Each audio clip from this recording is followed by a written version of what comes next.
6 o'clock. Good morning, live from the Circus Sports at the Main Kentucky Downs studio. I'm Justin Hawkins. The Titans kick off day 2 of mandatory minicamp today at the Vanderbilt Health Football Center. Head coach Robert Saleh will speak again to the media ahead of practice this morning at 10:15, followed by position coaches, and then practice will start at 11:15. Titans yesterday made a couple of transactions, signing center Andre James and defensive lineman Jalen Holmes, while releasing center Trey Hill and waived defensive lineman CJ Ravenel with an injury. Other NFL news yesterday, 8-time Pro Bowl defensive end Cam Jordan announced yesterday he's returning to the Saints for one more season before he retires, as the two sides are putting the finishing touches on a one-year incentive-laden deal.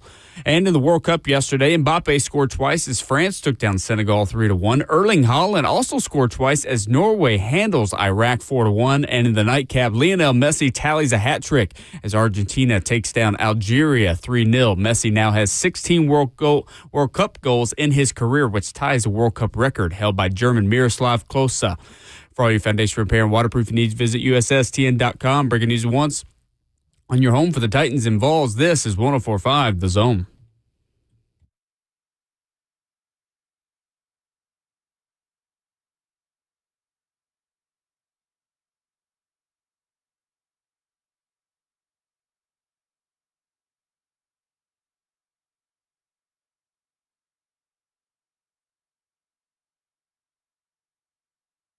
Ramon and Will, 104.5 The Zone. Zach Lyons filling in for Will Bowling, who's on his honeymoon. And I have to say this, every time we're here and we get the chat started up for this particular show, I'm always constantly reminded how you all have the nicest chat of any show. They're like, good morning. Hope you have a good day. Have a great day at work. And then they're like, and I'm not making fun of them. I'm just like, peace be with you. Shalom, Shabbat. Like they're just going all the way around, like, I mean, ours is like, someone said, why would I listen to a guy that's never played football talking about me that has liver damage? And like our guys are so, the people in our chat are so mean to each other. They're mean. But you guys are all like one big happy family. I just love it. I love the juxtaposition. I appreciate that because I do feel like we are a family, man. Yeah, Frost just said it in the group chat, or in the YouTube chat. By the way, you can check us out on Facebook, Twitter, or Twitch. Most definitely on YouTube, no doubt. But it is that way, though, Zach. Like, I was told that this is I got from Jason Martin and also Jonathan Schaefer, who my first version of this show I did with. And Shafe's main point, and Jason backed it up, though, too, is when you do this show, especially like Morning Drive and you guys are lunchtime and stuff like that, like if you do a show in your public presence, you can either be the thermostat or you can be the thermometer. Our biggest thing is we want to be the thermostat. We want to set it. We don't want to be reactive and having people being mean as hell before 7 o'clock in the morning. So it's a good vibe in there. It is a community. I got to give it to you. I appreciate you noticing that, man. Well, I mean, it's a totally just jarring thing. Like and it gets even worse because like people were calling Babs the other day at the golf course like she's a simp. She's a simp for Cam Ward. And she's going to get a shirt that says "Simpin' ain't easy." But like it gets worse as the day goes on. I think it's really Buck. That's what Buck is the issue. Buck just makes everybody a little bit angrier by the time they get to us. No doubt. Y'all, that's the thing. Y'all are in the rehab portion of the YouTube channel after Bucks done ruined their mornings and their lunch period, man. So that may be a tougher task. Zach. It is. I'll never forget when I first got announced that I got the job, and on Facebook, and they put my picture up, and everybody's like, "Who hired Kim Jong-un to to be on 104.5?" Like, I laugh at it because I've gotten like comments like that my whole life, so it doesn't really bother me. You know what I do? I go in and I like those posts.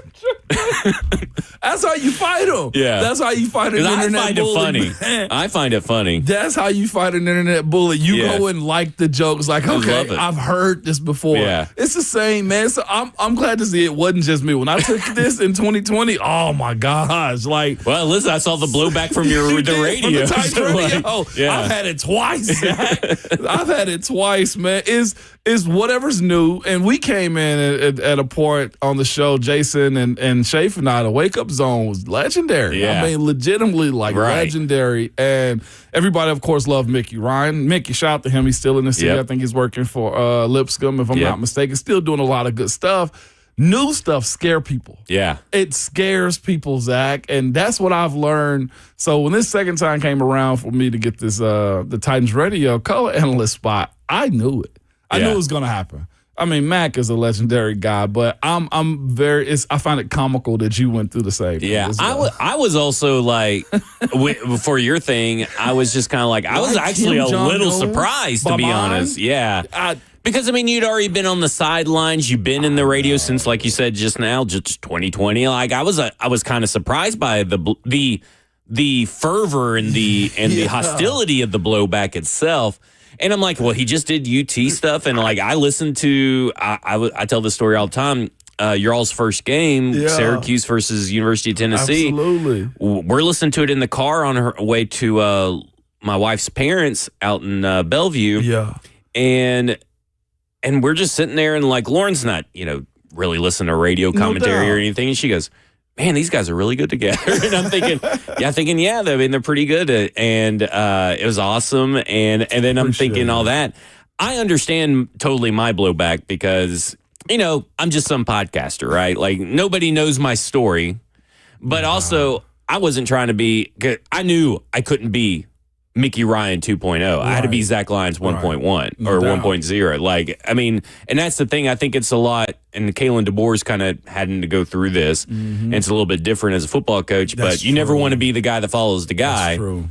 And you just got to put your own spin on it. And then people are like, okay, he's not trying to be that guy. Like Kalen DeBoer is never really trying to be Nick Saban. He's trying to be Kalen DeBoer. Absolutely, man. You know what's funny? The first time around when I got hired in August of 2020, like I was a little shocked. I didn't know the hate was that big between conferences or whatever, the NFC North, AFC North versus AFC South and stuff. The second time around, I wasn't shocked. I was just like, okay, I get it now. Well, I have a better understanding, speaking of you being a podcaster, like people who do podcasts have to have a lane. And sometimes that lane is to try to bring as much traction as they can. And my name was a name that brought footprint, I guess, to their websites and stuff like that. I laughed, but you want to know why? I never even said this on the air. You want to know why I laughed? Because whenever we finished talking to Titans now, we got the deal done and all this type of stuff, I told them, I said, hey, just so you know, I got one or two people who's probably going to just run and hate this, okay? Just so you know. They're like, what? I named them. I told them exactly what was going on. Like, I named it. I said, these individuals was going to run with this, just so you know. I knew it. And they laughed after the fact. We laughed about it because I was just like, I told you. Like, I knew it was going to happen. I did. And but I appreciate you siding with me on that one. And just the shock of it all was more than anything. And there was some shocking things said at practice yesterday, though, too. Oh, man. There was all kinds of stuff said at practice yesterday. We got stuff from Robert Saleh, Brian Dable, Gus Bradley. If we get to it, I mean, because, listen, I'm holding up two pieces of paper right here so everybody knows. Clips. Yesterday, myself and the producers, Kroll and Ross, cut 97 audio clips. Big time. From yesterday. And guess what? They're getting up to the podium today. There's going to be Robert Saleh at the podium today and players as well. We won't get to all 97. We may get to 20 of them if we're even lucky. But we also got Brian McFadden coming on, former two-time Super Bowl champ, Pittsburgh Steelers defensive back and CBS analyst. We got Brett Bryan coming on. We'll talk a lot about the Titans minicamp stuff there as well. And I have to say this. We didn't get to it yesterday, but we're going to talk about, does Cam Ward have an elite trait? Are elite traits overinflated? Who has elite traits in the NFL? What do those look like? We'll talk about that as well. But I got to ask this, and this is for you too, Justin. We got Justin Hawkins behind the glass. What up, Hawk? Forgot. Good morning. Sorry, 9 minutes in, I forgot to acknowledge your presence. How you that's on me. We try to keep Ross, keep him behind. Got to keep him working. So. That's true. Well, Hawks, I'm messing with him to the day that baby T-Hawk is here. He probably got about six more sleeps. I think that baby T-Hawk and your brother are going to share a birthday. Yeah. Come on. So, And does that mean Stone? You tell them the 29th, right? Stoney. Stoney too. Yeah. Stoney and Slay are born on the same day. That sounds like a fantastic day. Hold them in there to that day. Okay. Yeah. You tell my wife. We're actually celebrating Stoney's birthday this Saturday. Is so it? yeah. Okay, nice. My dad's a little mad because that's Father's Day or the Father's Day weekend. So he's a little mad that Stoney took over Father's Day weekend. I'll be very particular about that too, because all he is right now is a cat daddy, from my understanding. Yeah. Cat daddy. Well, it's also funny because Stoney, or it's because we were talking about with Dad, and I kind of guilted him into coming because my Stoney invited them, and I guilted them into coming, and I was like, we were talking about it, and Dad goes, "Yeah, that's Father's Day weekend." I said, "Wait, Mother's Day weekend was earlier in May. Why isn't Father's Day weekend as early?" I said, "I feel like Father's got a raw deal on that." We did. I'm going to be honest with you. We got a raw deal, man. And it's usually, here's the other part, though, too. There's usually, if you have a kid, it's like no baseball, softball tournaments, basketball tournaments on Mother's Day weekend. You know what everybody else is doing? You know what my son is doing right now? Baseball tournaments the entire time. And if you're not, Zach, you're probably the one that's on the grill or smoking some meats, too. So, no days off. Right. But moms will probably tell you that, though. Yeah. It will be interesting. I did have to paint we were talking yesterday. I did have to get the paintbrush roller out last night when I got home to help. I heard you. That's what it was. Yeah. Well, she had some stuff pop up in the middle of the day, so she couldn't get to it. And then she was like on the ground painting the edges, and I was like, my foot kind of hurts, and I was like, all right, I'll get out there and I'll roll a big chunk of it. No doubt, man. I did put in a little work after getting home from work yesterday. But I have to ask you guys this. Because I was watching this weekend this show called Outlast the Jungle, which is on Netflix. And apparently they also have like Outlast, like there's the Wilderness too, where they drop all these people in, kind of like Survivor style. Yeah. But then they split off into teams. They pick their own teams. They can switch teams whenever they want. But if you have to win as a team, so you're splitting $1 million no matter what. Right. So there was a guy on there that said he was a former football player. And then he finally, I didn't catch his name, and they only put up his first name. So I was like, okay, well, I'll go to, like Google and figure out who it is. And his name's Wes Saunders. And Wes Saunders is a former teammate of Ramon's. Yes, he is. So I send Ramon like an update. It's like, hey, you need to watch this show. You got your teammate on there. And then, later on in the evening, he goes, how's he doing? I said, well, every show needs a villain. Because he is part of some of the meanest, most misogynistic trio of men that I have ever seen on a show. And that's saying something. I've watched a lot of dirty, crappy reality TV. Go ahead, man. And he is a villain. So it got me thinking, like, what is a show, whether game show or reality show, that you all think you could do, or the people in the chat, or the people listening? Call in 615-737-1045. Like, what is a game show or reality competition show that you feel you could do? And I'll start. Okay. I have two. I don't know if I could win Traders. And for those that do not know, it's kind of like Mafia, like a bigger game of Mafia. I know that. We are obsessed with Traders. My wife actually auditioned to try to get on the latest Traders because they're opening it back up to regular people in the United States. But we watched all 3 seasons of Trader Canada, all the seasons of Trader New Zealand, Trader Australia, Trader UK, Traders in America. Like, we watched Traders. Yeah. I think I could do Traders where I could either be a faithful and figure out who the murderers are fairly quickly, or I could be a trader itself and hide amongst the faithfuls. And then the other one is this new show called The Floor. I could do The Floor with Rob Lowe with all the different categories. It's like trivia and stuff. Yeah, trivia stuff. Yeah. And my category on The Floor would be Spider-Man villains. Because I can go deep into Spider-Man. I may go X-Men villains because those may be more obscure, but something that obscure, I could go deep into the banks on. Okay, I'm there. Only show that I faithfully watch is 2 shows I do. One I wouldn't do a submission on, but America's Funniest Home Videos, I faithfully watch that one. Is that still on? Yes, it is. Yeah. Alfonso Ribeira. Awesome. Alfonso Ribeira is hosting. He's the perfect host for that, too. Yeah. And then the one that, it's 2 other shows that are like my parents' shows, my grandparents' shows that I enjoy. I was watching it yesterday. It was the College World Series is on. I was just like, you know what? Nope. In this house, we watch Wheel of Fortune. Yeah. I'm going to Wheel of Fortune, man. I feel like I'm elite at problem solving when it comes down to it. I would love to go on Wheel of Fortune. Wheel of Fortune's a good And one. Family Feud's the other Yeah. one. Oh, Wheel yeah. of We watch Fortune and that. Family Listen, Feud. We watch that every You night. and Slay and your all's family doing Family Feud. That would be must. That's With entertaining. Steve Harvey. Oh must my gosh. see. That's I would love to do that one. That one would be fun. Like I did it once. Well, we saw it once on a cruise ship. You know, they do like the game shows on cruise ships and stuff like that. The families that went up, it was hard as heck for them. But those two shows, I would probably go Wheel of Fortune first. Can y'all put Bert in your all's family for that? Easily.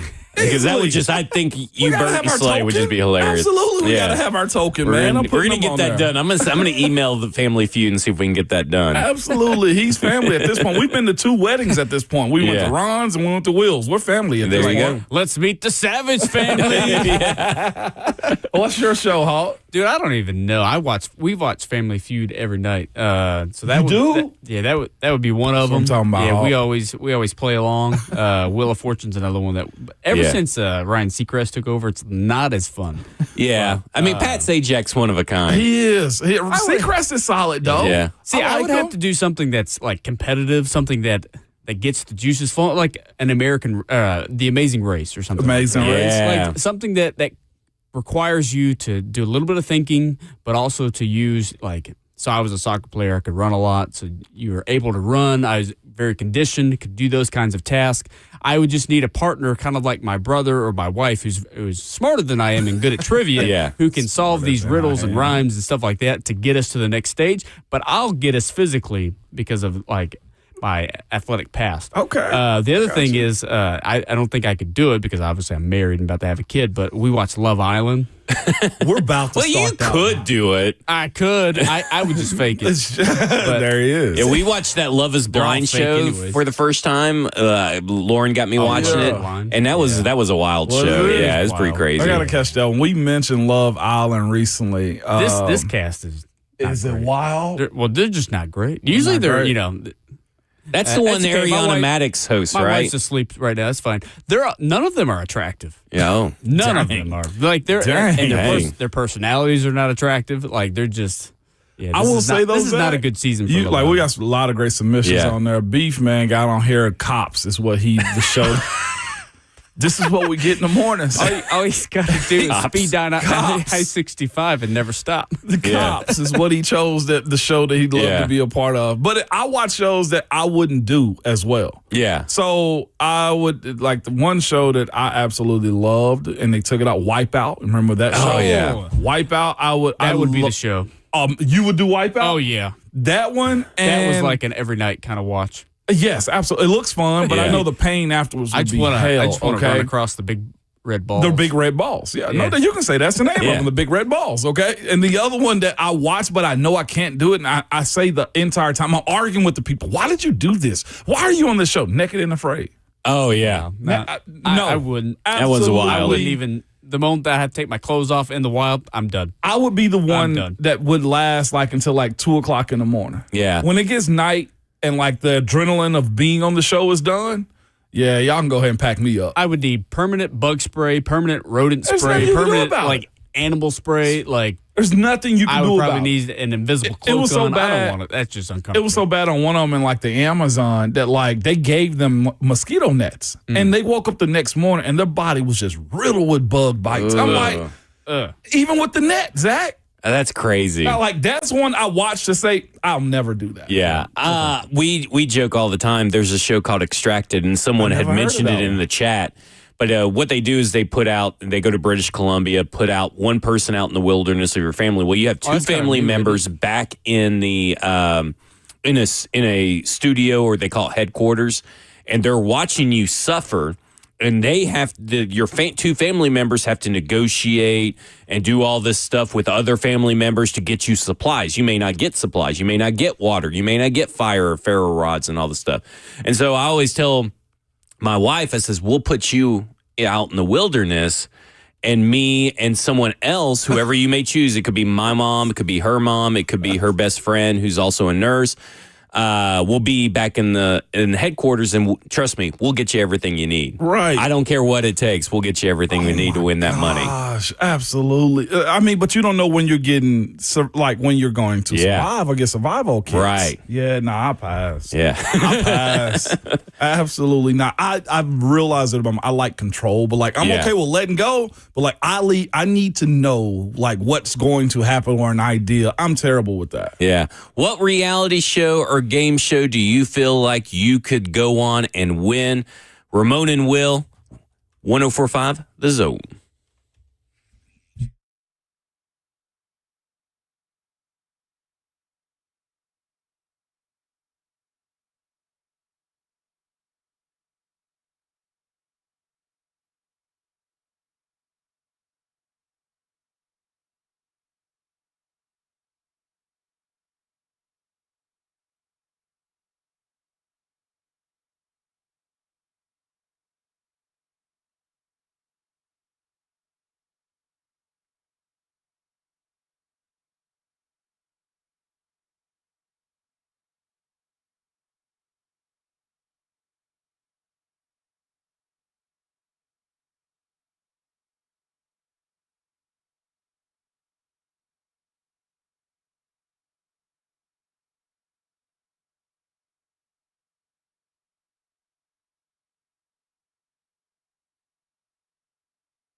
Ramon and Will, 104.5 The Zone.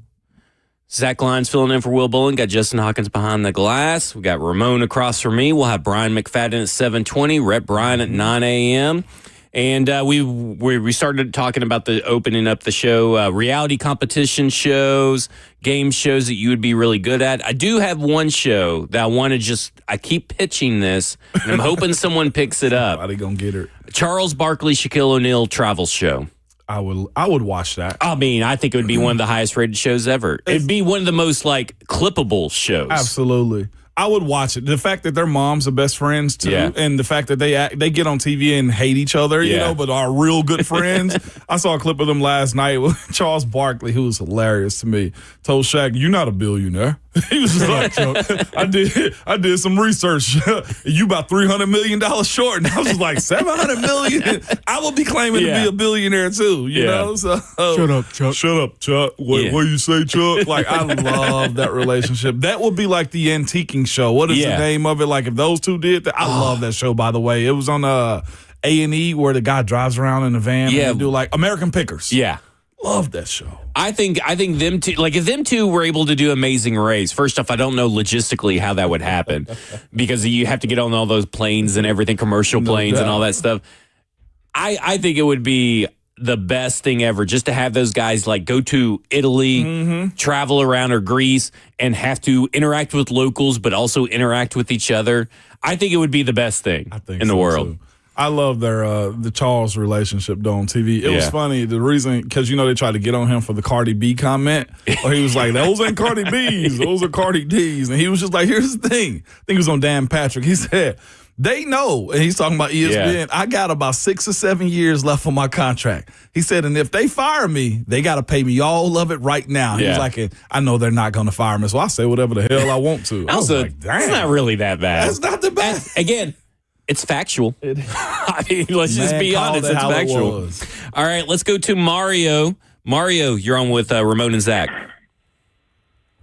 What up, Mom? What's going on, man? Mario? How you doing, man? Man, look here, man. I still live in Memphis, but I work in Nashville every day. Jeez, man. Bad traffic. No doubt. Over cost of living, man. You can keep it, man. But look, I got a TV show and I got a reality show. What you got? The TV show, Price is Right. I grew up watching it, man. Easily. From the time I was able to talk, I watched Bob Barker. Love it. And I think Drew doing a good job. Yeah, I like Drew too. Now the reality show. You remember the White House? The White House? No, I don't remember that one.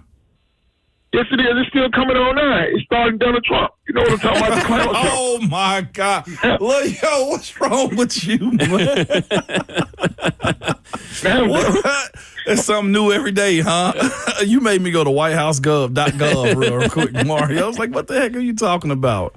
I appreciate that. Appreciate though, Mario. Mario bringing a little comedic relief to the politics out here. I love it. Let's go to John. John, you're on with Ramon and Zach. Hey, man, first of all, I'm going to throw out there is I remember Pros versus Joes. Yep. I do remember that one. Give me Pros versus Joes versus Ron Slay. I'm going to dump right on that man. Right? Straight up. I hope he listening too. All over that man. Hey, remember, Ramon, I'm going to take you back. You remember me and you same age. You remember old American Gladiators? Yes, dude? sir. You best believe it. I wanted to shoot that gun so bad. That's what I'm saying. Hey, I don't think I can win. You got to fight them big jokers, but that big Nerf battle, hey, that's all we did when we was kids was train for that Nerf war, man. I'm pretty sure I can take them down that Nerf war, man. Man, get you fucking fired up. Oops, sorry. Hey, listen, he was fired so up. Good, man. Yeah, hey, listen, he hit the theme song and everything. He said he was fired up, and sure enough, he fired himself up in the morning. 6:45, yeah. So funny story. So I guess most people assume that I'm younger than I am, but I'm older than Ramon. You have a young presence, but yeah, hey, I'll take it. Which is a good thing. Yeah, it's a very good thing. Great thing. But we had a basement in our house in Alabama, and it was one of those big, large basements. It was carpeted, all that kind of stuff. So it was a usable basement. We were so obsessed with American Gladiators, we actually set up in our basement the actual course with Nerf guns and stuff that I had, and we would do the whole American Gladiators final awesome. thing. Yeah, no doubt. I enjoyed the show. It was freaking phenomenal back in the day. The closest I got to doing some reality stuff was wrestling. I DDT'd my brother on the ground, and I probably could have broke his neck. And that was the last time we ever did anything. I thought wrestling was so real back in the day. Well, listen, we rented for my 16th birthday in Muscle Shoals, rented a wrestling ring. Yeah. And me and my friends got out there. I mean, they gave us like trash can lids and everything to use, and I got rock bottom, and I got a concussion. Did you really? I got a concussion. One of my friends, when we first got there, went up to the top rope and just did an elbow drop thinking there was going to be a lot of padding and everything. It's just plywood under there or something. Bruised his entire side and all that kind of stuff. Like, it's Stoney, you'll have to get Stoney to tell you backyard wrestling off stuff. Air. I had no idea Stoney was a backyard wrestler. Yeah. Like that, like he's so chill that it doesn't even seem like he would be into that type of stuff. Like I look at Stoney and be like, that's a very mature guy. Yeah. Clearly I'm wrong on Well, he is into candles and poetry and stuff. But I mean, like he's also got that little, redneck side to him. I recognize that, man. But he told us he would jump off the roof. He did. Yeah. There's no way. Like if you told me he landed on a table filled with barbed wire or thumbtacks, I'd be like, you the biggest liar ever. He's way too cultured and well rounded for that. And he's so nice too, right? Like I mean, like he's like he's probably the most nice, genuine person I've met. He's in that conversation. Yeah, he's in that conversation. But yeah, we're still into wrestling. Yeah. I still follow it, still watch it and stuff. I don't as much anymore. I tried to get back into it, and I think I've missed so many storylines, so many characters, so many different phases that it kind of pains me that I didn't stay in it. But I'll find myself going down WWE, WWF, like rabbit hole on social media, the old Stone Cold side of things, and Triple H and just everybody else that was involved in it was – I don't know if there was a better era than the Attitude Era. No, we went to school with the Generation X stuff. Oh, man. John Cena, I think, was the closest thing they had to an era like that. Yeah. To where then he transitioned into more the family friendly kind of like, you can market and do all that kind of stuff. He was probably, in my opinion, probably the last biggest presence. Yeah, I would say so. Of new guys. Yeah. I think that would be correct. Now you're in the YouTube era. But I do like Cody Rhodes, though. Yeah. I like Cody Rhodes a lot. I love the fact that Dusty Rhodes is his dad. Yeah. But Cody, I think, is super cool. Yeah. If I meet Cody Rhodes, I'm probably going to be like, man, you're awesome. I bet he's got tons of stories. I think he lives here, too. I know Drew McIntyre lives in Mount Juliet. Straight up. Yeah. Sheamus lives around here. Sheamus came on the show. I met Sheamus in the Titans radio booth. Oh, yeah? Yeah, he did an interview. I bet that was awesome. It was awesome. I've always tried to, find a way to meet Sheamus because I think he's one of the most underrated wrestlers in the last, I think he's been doing it for 15 years. Yeah. He's super underrated. Yeah, he came in the Titans radio booth 2 years ago, man. I got an opportunity to That's meet him. awesome. Yeah, I was fanboying out, but I just kept it cool, though. All right. We spent a lot of time yesterday. Well, really not a lot of time. We spent a lot of time talking about Brendan Sorsby yesterday. We did. But we did talk about the why behind Cam's misses and stuff like that. So if you want to get the audio ready, we'll go to clip number 2 and 3 here in just a second. But Robert Saleh was at the podium. It's probably the first time that he's been at the podium where people can actually grill him about Cam Ward's quote unquote inaccuracies. And I think yesterday, both Robert Saleh and Brian Dable did a really good job kind of laying it out because we don't know what they're pushing him to do, what they're asking him to do. What's the game? The game plan for Cam Ward is a different game plan for Mitch Trubisky because they're on different developmental tracks, right? Mitch Trubisky's been in the league since 2017. Cam Ward's been in the league for 2 years now. And really not even a full 2 years yet. Really, if you really think about it, we're just coming up on a full 365 days of Cam Ward as a Tennessee Titan practicing. And the same for Levis. Levis is kind of sandwiched in the middle. He was drafted a few years ago. He's been in the league for a little bit. So they're all being asked to do different things. But I think let's start with clip number 3 instead, because Robert Saleh did kind of explain the why. 4 is good. Yeah, but how he balances Cam needing to improve versus, quote, it's just June. It's a little bit of both. Where all these guys are going to miss throws. Whether it's and knock on wood, have been around long enough. I would say Brock Purdy's one of the most accurate quarterbacks in all of football, and he would miss a lot of throws, and that's okay. These guys are all working on a few things here and there, but as we get closer, as he gets more comfortable with the system, as he gets more comfortable with what he's being asked to play in and play out, the expectation is that things start cleaning up. And so what he's doing now, I think, like I said, I think he's had an outstanding OTA. He's done a lot of really good things, especially in those move the ball periods. And like everybody on this team, the expectation is that he continues to get better. I think the big talking point about that particular clip has been the use of outstanding OTAs to describe Cam Ward, because from the outside looking in, I haven't been at practice. You've been at practice. I missed yesterday, but I'll be there today. Yeah, but media has not painted a picture that he's had an outstanding OTAs, and I can understand why. I mean, just based off completion percentage, stuff like that. But I think what he starts to dive into there is that what we're wanting to see is different than what you guys are wanting to see. And that right there holds a whole lot of stock. I think it was Coach Sala, or it might have been one of the coordinators too, speaking of that right there, like what we're wanting to see and who's making practice easier or harder for one guy versus the other.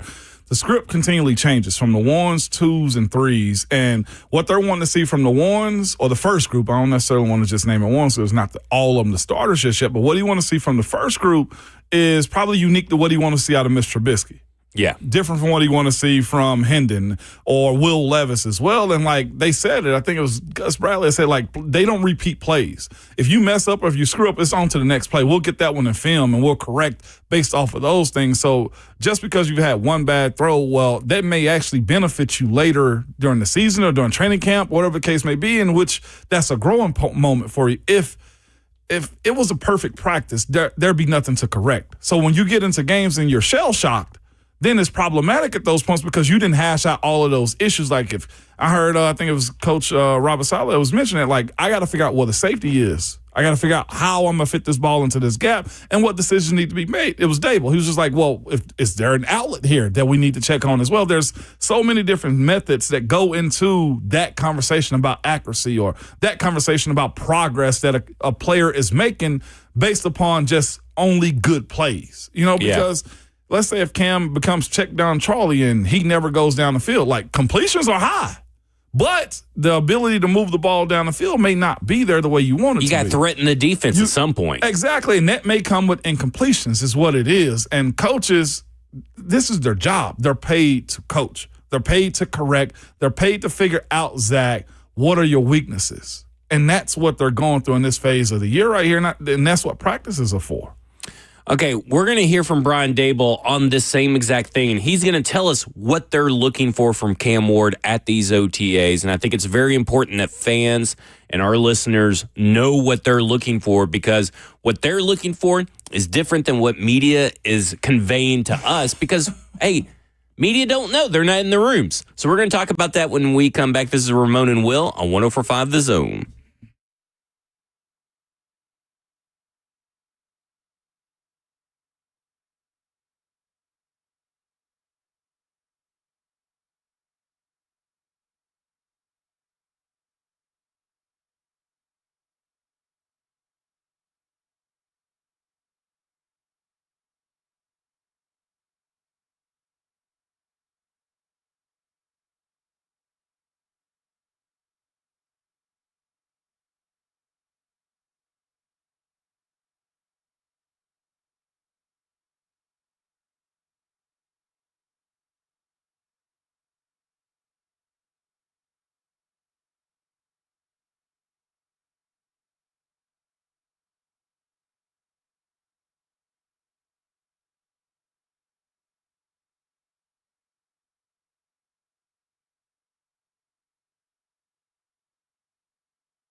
Cover. Nope. Dang.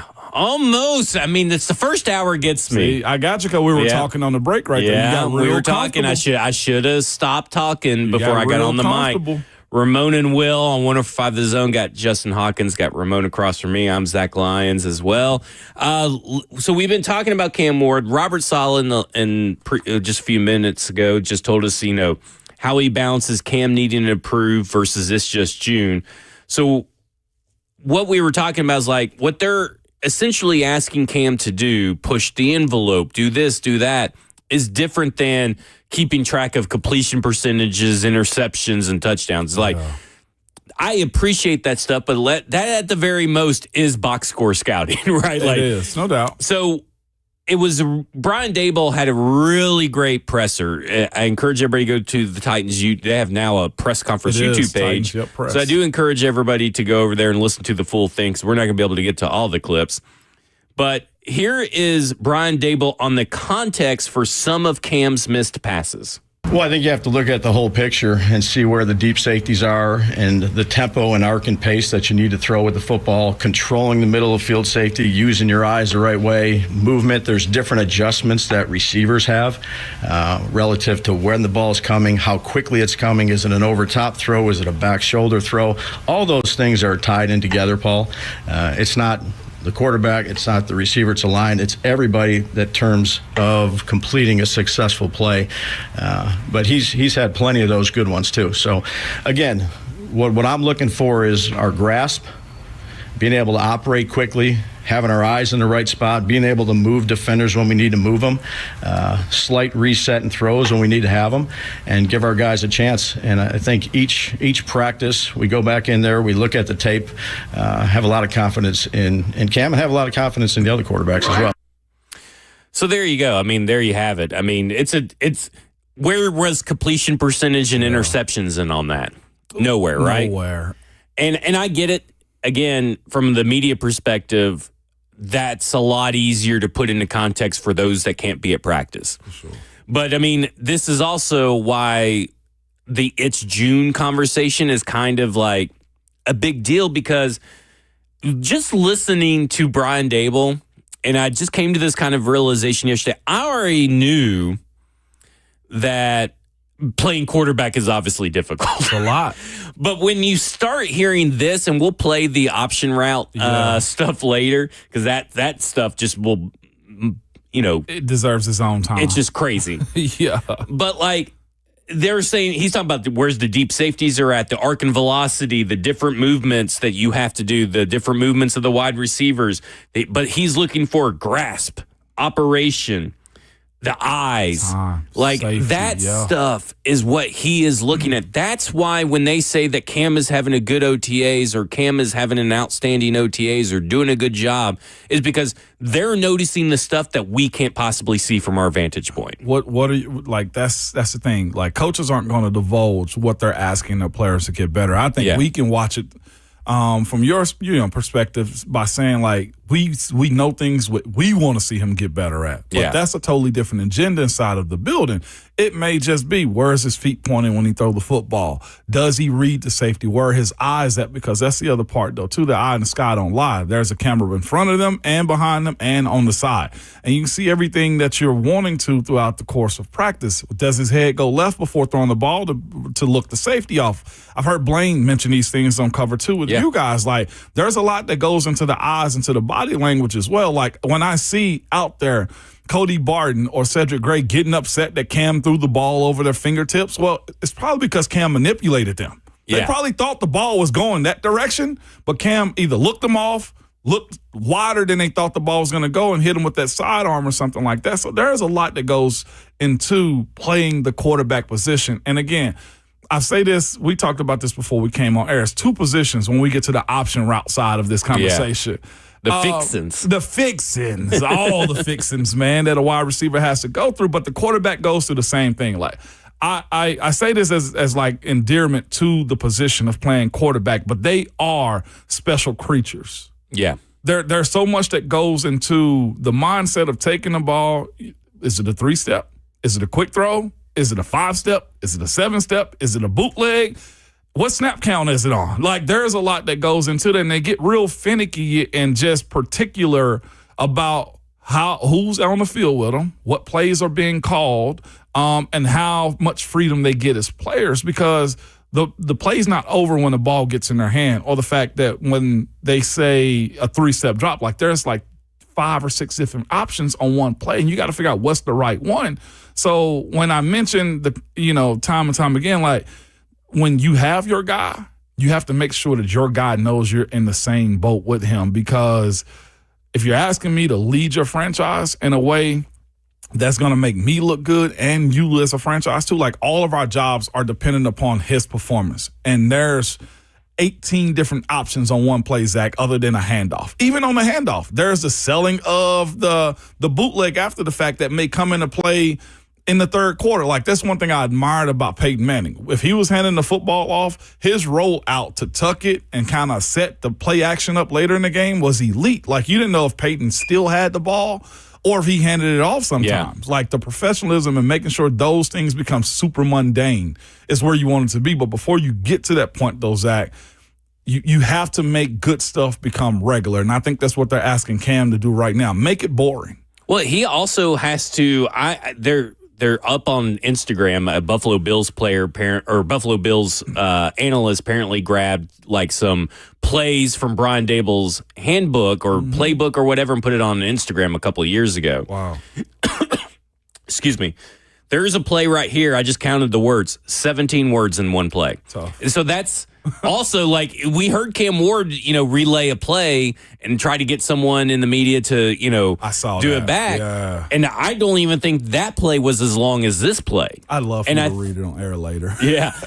I mean, I could read it. I mean, it is because I don't even know if he still uses it. I want to break it down. Yeah, we'll do that when we come back. I'm going to read this 17-word play. We're going to see if you can get it, figure out what it is, because it is wild. And that's not including, like, it has 64 in it, so that's actually technically 2 words if you really want to get. But then here's the thing, though, too. If he throws choice at the end of that, then that's also probably 3 different routes that the wide receivers or the quarterback can go to as well. Right. So, like, there's just so much that goes into quarterback play, and that's what they're really trying to work on. They're trying to work on this stuff. The completion percentage and all that kind of stuff will work itself out, and I think that's what Brian Dable is trying to say is, like, this is step 1. Step 2 is just getting comfortable in the offense, and he's still getting comfortable in this offense. All right, when we come back, we're gonna see what Ramon can figure out about this play. I'm gonna read it on air. This is Ramon and Will on 104.5 The Zone.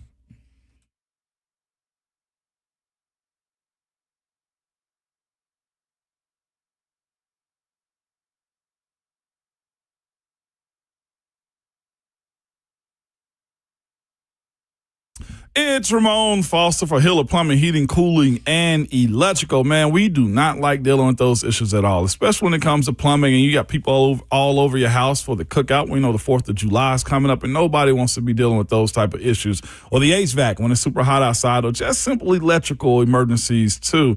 And it doesn't have to be an emergency. If you want to be on the front end of getting those services taken care of, Hiller's the company to use, man. When you call Hiller, the experts, they solve your problems quickly, and the price you're told is the price that you will actually pay, with no hidden fees or surprises on your bill at all. Hiller's been in business for over 35 years. They're family owned and operated, and you know they care about it when it's that way. Their techs are very professional, experienced, and trustworthy, and they're all background and drug screened as well. When they're on their way, you'll receive a photo of the tech and a link to track them in real time, so you're not sitting around wasting your time. Their motto is happy you'll be or the service is free. They believe in this. If you're not satisfied with the work, they'll just simply hand you your money back and try to fix it the best they can.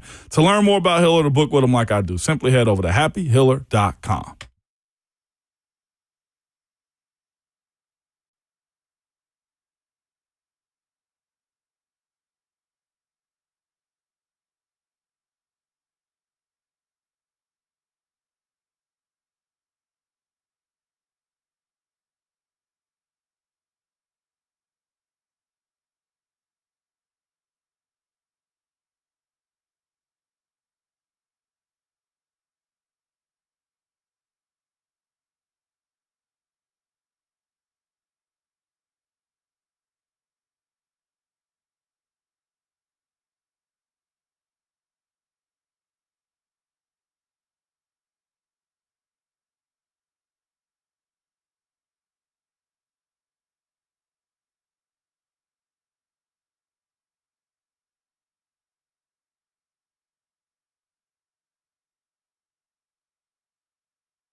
7:02. Good morning, live from the Circus Sports at the Mint Kentucky Downs studio. I'm Justin Hawkins. Titans kick off day 2 of mandatory minicamp at Vanderbilt Health Football Center today. Head coach Robert Saleh will speak again to the media ahead of practice at 10:15 this morning, followed by positional coaches, and then practice begins at 11:15. Yesterday, the Titans made a couple transactions, signing center Andre James and defensive lineman Jalen Holmes, while releasing center Trey Hill and waived defensive lineman C.J. Ravenel with an injury.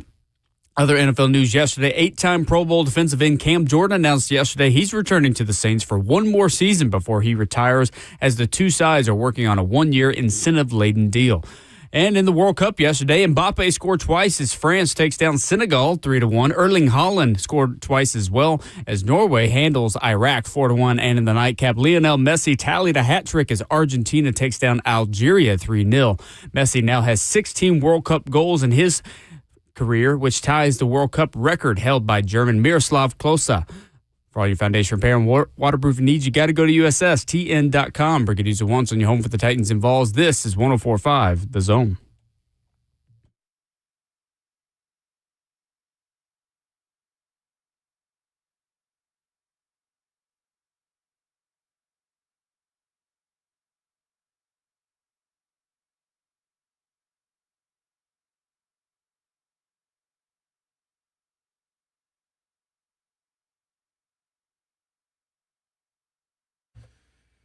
Ramon and Will on 104.5 The Zone. I'm Zach Lyons. Got Justin Hawkins behind the glass.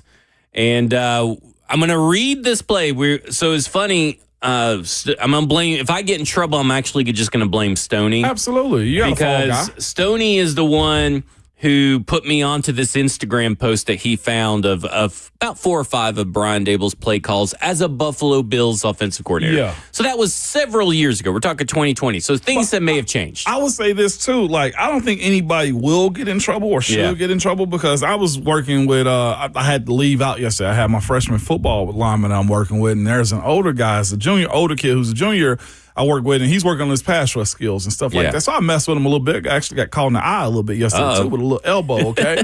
I was just like, yeah, football's for the youth, okay? But in that, I was showing him clips of players that I feel like he should go mimic. Yeah. And I told him, I was like, as far as you and Stoney's, clarity on this, I was just like, players and coaches put so much on YouTube. Like, you can probably set up your entire game plan or scout a player based off what they divulge on podcasts these days, because everybody's got one. There are former players that are giving away plays on podcasts like this, and there are people who are in the podcasting community or in reporting community that got real connections to coaches and how they call plays. So there's a lot of content out there. Yeah. A ton. So we're going to see, and I feel like there's a couple of shorthand on this. So I'm going to try and go through this and say it correctly. Let's hear it. So here we go. Squeeze G Bunch, right nasty strong F Houdini, show 64 all cross sneak at F Java XQK X quick out slam. Okay, squeeze QK. Whoever the Q is in that offense could be a fullback, could be a tight end.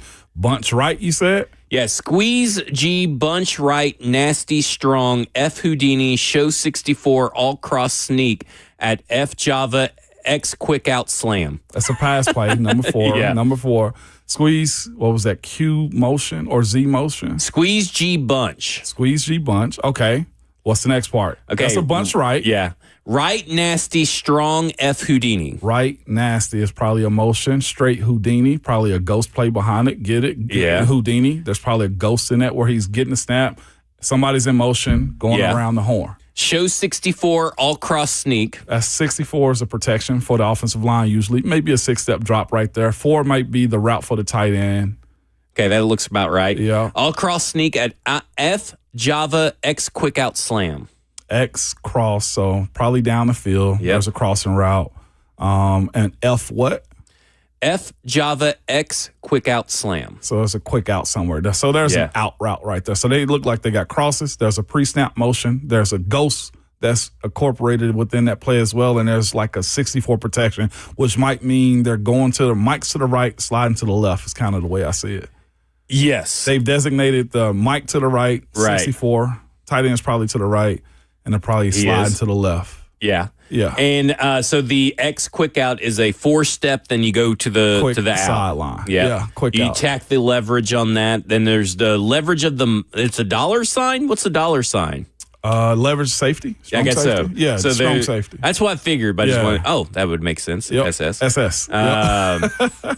It's kind of incredible when you kind of look at it like, oh, that makes sense that now. Makes sense. Yeah, 64 protection. And that's for the Z. The Z does the leverages the safety up at the top of the 12-step. Yeah. I think you're about spot on. Yeah. That's what it looks like. That's kind of how I said. Yeah, that's exactly what I said. Yeah. So there you go. You still got it. Only so the crossing route would probably end up being that option route that's outside where if the I guess the cornerback or say depending on where they are. Yeah. There's a lot that goes into it. Speaking of the conversation we'll have as far as option routes, quarterback, wide receivers being on the same page. When I understood safety leverage down in the box, deep, cover 2, all of those types of things, I knew according to certain plays what the expectations were going to be. The good teams, and I think this is where Dable and I think Salah spoke about it a little bit too, the way defenses now can just be exotic, and not even exotic, but how they can hide what they're doing. Yeah. And the more you play is the portion where Cam is at right now. The more you play, the more you see good and bad, the more you can recognize stuff. Like the thing that make greats great isn't just necessarily they're good at what they do, is they have time playing the position. Tom Brady became great because, one, he did hone into everything he was supposed to do, but the moment he became a starter and saw all of the looks, that's the reason why you see Phillip Rivers continually get signed. When you have older guys like Peyton still go to Denver and get signed and be good enough because they've seen everything. Like, that's what makes you great. Like, I will look at young defensive linemen coming to the game or linebackers. The ones that get me is where they try to be exotic. You have 2 linebackers that get in the A-gap, and I'm looking not at them. I'm looking at their feet. If their back heel is slightly down, they're dropping. They got to get back. That's the reason the pre-snap motions is so important to diagnosing and undressing the defense in a way that you can see the answers before they got to give them to you. And the hard count is a part of it, which is why coaches get upset with offensive linemen that jump offside, because at that point I'm going to say, like, you got to show me something. Yeah. You have to show me something, because I know this. If you're playing around the line of scrimmage or you're not where you're supposed to be at, you have to be there defensively. That's where the smart quarterbacks get to a point where the Aaron Rodgers is manipulating the snap count, or you have famously the way Peyton will get people to jump off sides. Like, it is such a beautiful process. And also from the defensive perspective too. Like, it is, you can know where your heat is coming from, but this corner who's sitting in the slot over your slot wide receiver, 5 times out of 5 he's dropped with him, and his stances remain the same. And one time that you expect him to drop, he shoots on you, and it is a beautiful process. It's interesting because you brought up Tom Brady, and I think a lot of people forget that Tom Brady wasn't always Tom Brady. No. He was carried by a defense and a head coach who knew his quarterback's limitations, and he grew into the Tom Brady that you see. You got to have time. It wasn't like if Tom Brady existed now. Yeah. I mean, think about Brock Purdy, right? Like, Brock Purdy was thrust that year into something that most quarterbacks wouldn't be ready for. Most first-round picks aren't ready for. We talk about Bryce Young. Oh. But he had the supporting cast, he had the defense, he had the coach. They were like, hey, here's your limitations. We're feeding Christian McCaffrey. Absolutely. We're feeding George Kittle. Like, we're making it easy on you. Yes. And then Brock Purdy has grown into a better version of Brock Purdy, right? Over time. Tom Brady grew into the GOAT over time. It wasn't like he stepped foot after Drew Bledsoe and was like, hey, I am the Tom Brady that could throw 50 touchdowns and all this stuff. Absolutely. I mean, he was a very pedestrian quarterback, but he was good enough, and the team was good enough around him that he was allowed and afforded the ability to grow. It's just Drew Brees, same conversation.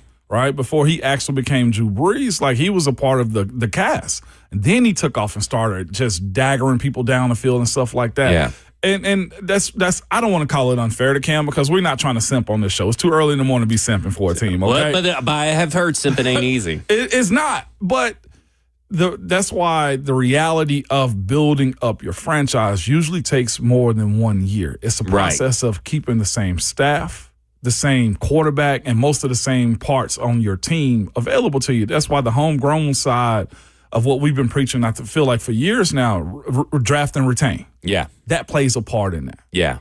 It's interesting, too, because you were talking about trying to get all the answers pre-snap, and Brian Dable really changed his offense for Buffalo. And I know we were just talking about the Buffalo play, but like I came across this article of a guy that really follows the Buffalo Bills and all this kind of stuff. And he was detailing how 2020 was the big turnaround for Josh Allen, but also for Brian Dable as a play caller. And, you know, he was kind of running his offense. Yeah. Kind of like what Josh Allen ran at Wyoming. And then something just kind of clicked. He was like, well, Josh Allen wasn't really a good college quarterback at Wyoming. Why am I calling all these plays from Wyoming and fitting this offense to be like a Wyoming-esque offense to make him comfortable when that really never played to his strengths there? Right. And it's not playing to his strengths in the NFL. So he then went to the spread kind of offense. And the reason he went to the spread offense because you were able to figure out pre-snap, man or zone. Yep. Because if you were spreading them out and you saw someone come extra in the box, man coverage. If no one came in, zone. Now, maybe a little different now because defenses are getting smarter and adjust. But he's all about having as many answers pre-snap for Josh Allen as possible because he knows Josh Allen wants to play a little bit of hero ball. Why am I not leaning into the star power of my star? Mm-hmm. But I also want to make sure that when he plays hero ball, he has the answer. He knows that if he can play hero ball, be a little bit more comfortable, be quicker. Cam Ward talked about his press conference, not yesterday, but a few weeks ago. He talked about playing quicker. Yeah. And that is due in part to not that they want to speed up the process of the play itself, is that he's playing quicker because he has the answers to the test. Yep. And it's like, okay, I see this guy roll down on this side. That means that I look at the mic and then boom, there I go. That's where I'm going to. And that's what he was trying to do. And there'll be a lot of times where what he does is does bunch sets on one side, Dawson Knox split out wide on the single side, and then he would have Dawson Knox come across the middle, which opens up and put stress on the safeties and the defense to maybe pay attention to what's happening in the middle in a spread attack. That's what you're getting from Brian Dable. This isn't, listen, I don't mean to call out names and call out slight. This ain't Todd Downing and Tim Kelly. Oh, exactly. This is Brian Dable. And I'm not saying that he's like Kyle Shanahan or Sean McVay, but we're seeing a guy that adjusts, who has experience in all types of different offensive schemes. Yep. He's not just Earhart Perkins. He is a bunch of different schemes, college spread and all this stuff incorporated into one. This offense is going to look drastically different, even to Art Smith, an Art Smith offense, because it's going to look like an offense that fits around its pieces, not making its pieces fit around it. Smart coaches lean into their players' specialties. Right. That's essentially what you like. Why fight City Hall in these type of situations right here? Right. Speaking of which, and I'm going to ask Brian McFadden, we got him coming up here in the next segment, but would you say the first 2-3 years, what is it, 3 years for Bo Nix or two? This will be his third year. His third year. Would you say that Bo Nix has been carried by that Denver defense? I would say there's probably been a few games. More of that than we recognize. I think it's not necessarily carried as much as it is the pressure ain't there. The pressure to perform and push the ball. And let's go from that young guy to an old guy in the league right now that's got the same exact luxury. Nobody's speaking about it, but Matthew Stafford's dealing with the same thing. Yeah. They've removed pressure of him having to be Superman week in and week out by getting Myles Garrett and attempting to get Aaron Donald to come out of retirement. Darnold, right?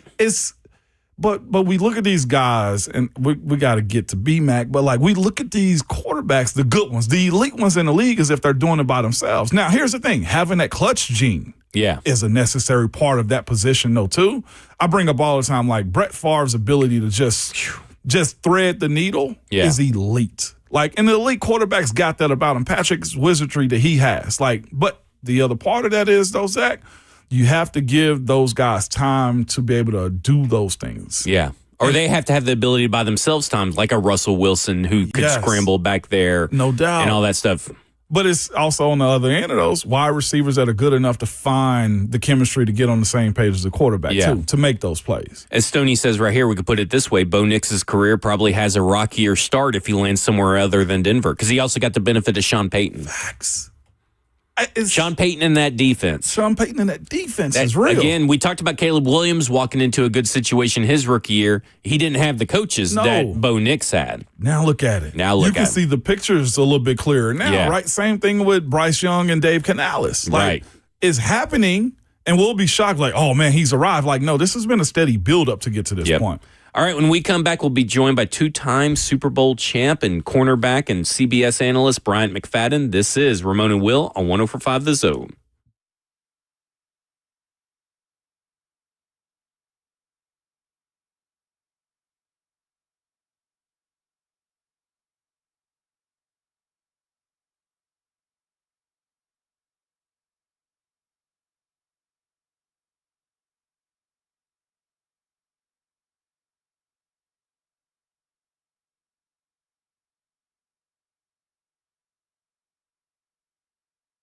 If you're looking for TRT that's flexible enough for your lifestyle, head to Low T Center. They are the #1 name in TRT, man. You can choose testosterone shots. They have pills. They have other options for you. You can also pay with your insurance or out of pocket and even have your treatment shipped directly to your door.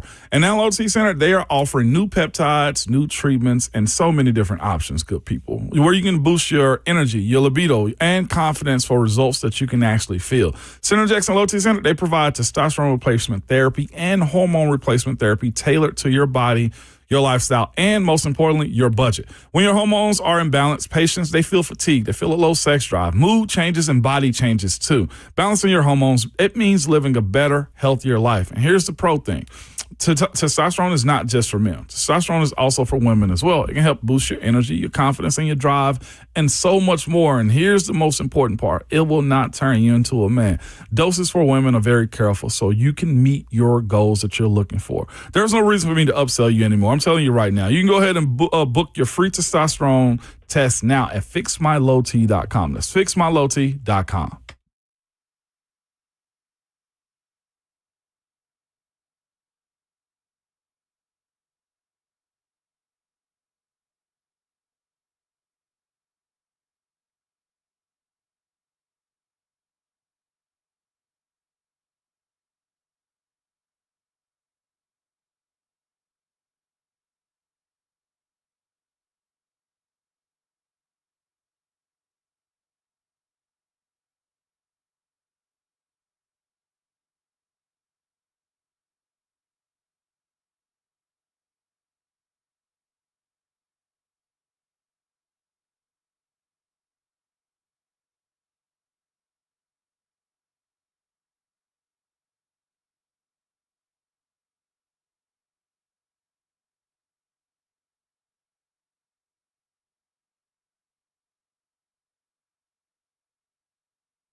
Ramon and Will on 104.5 The Zone.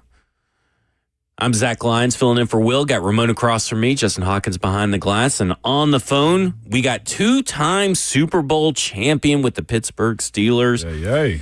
Bryant McFadden, who's also analyst for CBS Sports. And Bryant, you won 2 Super Bowls as a cornerback. What is something fans never appreciate about playing defensive back at the NFL level? Never appreciate. Oh, that's a great way to start the morning off. Morning, Matt. You know what? I think fans don't appreciate what they don't see, and that's the week of. That's the week of preparation. Film study is always intense, especially when you're playing against high-level pass catchers with a high-level quarterback the week of. And then just also, Wednesday through Friday, that grind, going against the scout team wide receivers that are called to give the best look possible that you will see on Sunday. And film study doesn't just happen in the facility, as you know, Ramon. It happens when you go home also. Oftentimes, fans might think or feel like the prep, the work ends when you leave the facility. No, it actually continues. Once you get home and you have some downtime, there's some things you might want to look over. So I think those are the things that fans don't appreciate, and not just with the cornerback position. I think with all positions on the football field, some fans probably don't appreciate what they don't see. Yeah, I work with Blaine Bishop, and I think he would agree with that for sure. You kind of grew up and played in this Pittsburgh culture. When you guys are, evaluating players and everything over at CBS Sports, I mean, how much does that and what you learned, that culture, still influence what you're doing today? It helps me a lot, man, because I kind of see football from a different set of lenses based on the culture that I was a part of that you alluded to when we were all in Pittsburgh. It was different. We used to have a saying in Pittsburgh, and anytime a coach may ask me about a player that I knew of that was in the collegiate ranks that they might consider drafting, the first thing they would ask is he a Steeler? And instantly I knew what they meant. Being a Steeler, is he selfless?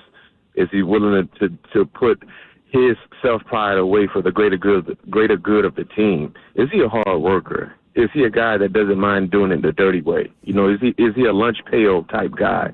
And those were the football personalities that we had in our locker room when we were all there, which led to us winning more than losing. Winning more than losing. So I think now when I watch football, those are the things that I look for. Is he a positionalist player? You know what I mean? Is he a football player that happens to play the wide receiver position? Right? Those are the guys that we have. Is he a tough-minded guy? Is he a guy that's willing to swing first? Is he a guy that will not turn down any confrontation? Is he a guy that plays with no brake pad? It's all gas. You know what I mean? So those were the type of mindsets that we had in our locker room that played a major part in our success. Are young corners that are coming in from college and entering the NFL more prepared because of the passing offenses they face in college, or are they kind of arriving with some bad habits? I think two things can be both could be true. I think some are well prepared because of the volume of pass attempts they see, and then some are not because techniques and fundamentals are not there, and they have to learn all of those things on the fly once they get to their NFL organization. I think oftentimes, and this is just my overview of college football, which I love. I love college football through and through. Saturdays are really better when you have college football to watch all day. But there are a lot of college programs that are doing their players a disservice. You know what I mean? And in terms of coaching and fundamentals and things that you need to do that will put you in positions to win on Saturday, but also allow these players to be at their best to get a great opportunity to play Sunday football. Prime example, and I'm just going to highlight the offensive side in college football. Everything is shotgun-based, right, in college football offenses. They're handicapping these kids because when they get to the National Football League, you will be called to be under center. And if you're not accustomed to doing that, you're going to struggle, which could hurt your chances of playing early for an NFL team. Outside of everything being shotgun-based, there's no verbal snap counts. Everything's a hand clap. What quarterback in the NFL have you seen hand clapping the snap? Right. It doesn't happen. And also, too, the last thing I say, Ramon, you know how important this is, the ability to communicate the play call in a huddle. That's very, very important. Now when you look at college football, no one is huddling up. No one is communicating. The quarterback isn't communicating in the huddle. Everything is looking to the sideline, getting whatever play call from the coaches on the sideline, getting whatever check from the play call on the sideline, or you kind of getting the call in your helmet, and now they're using hand signals to explain that to the other position groups on the offensive side, which handicaps quarterbacks as they get ready for the next level. So that's why I said two things. Both can be true.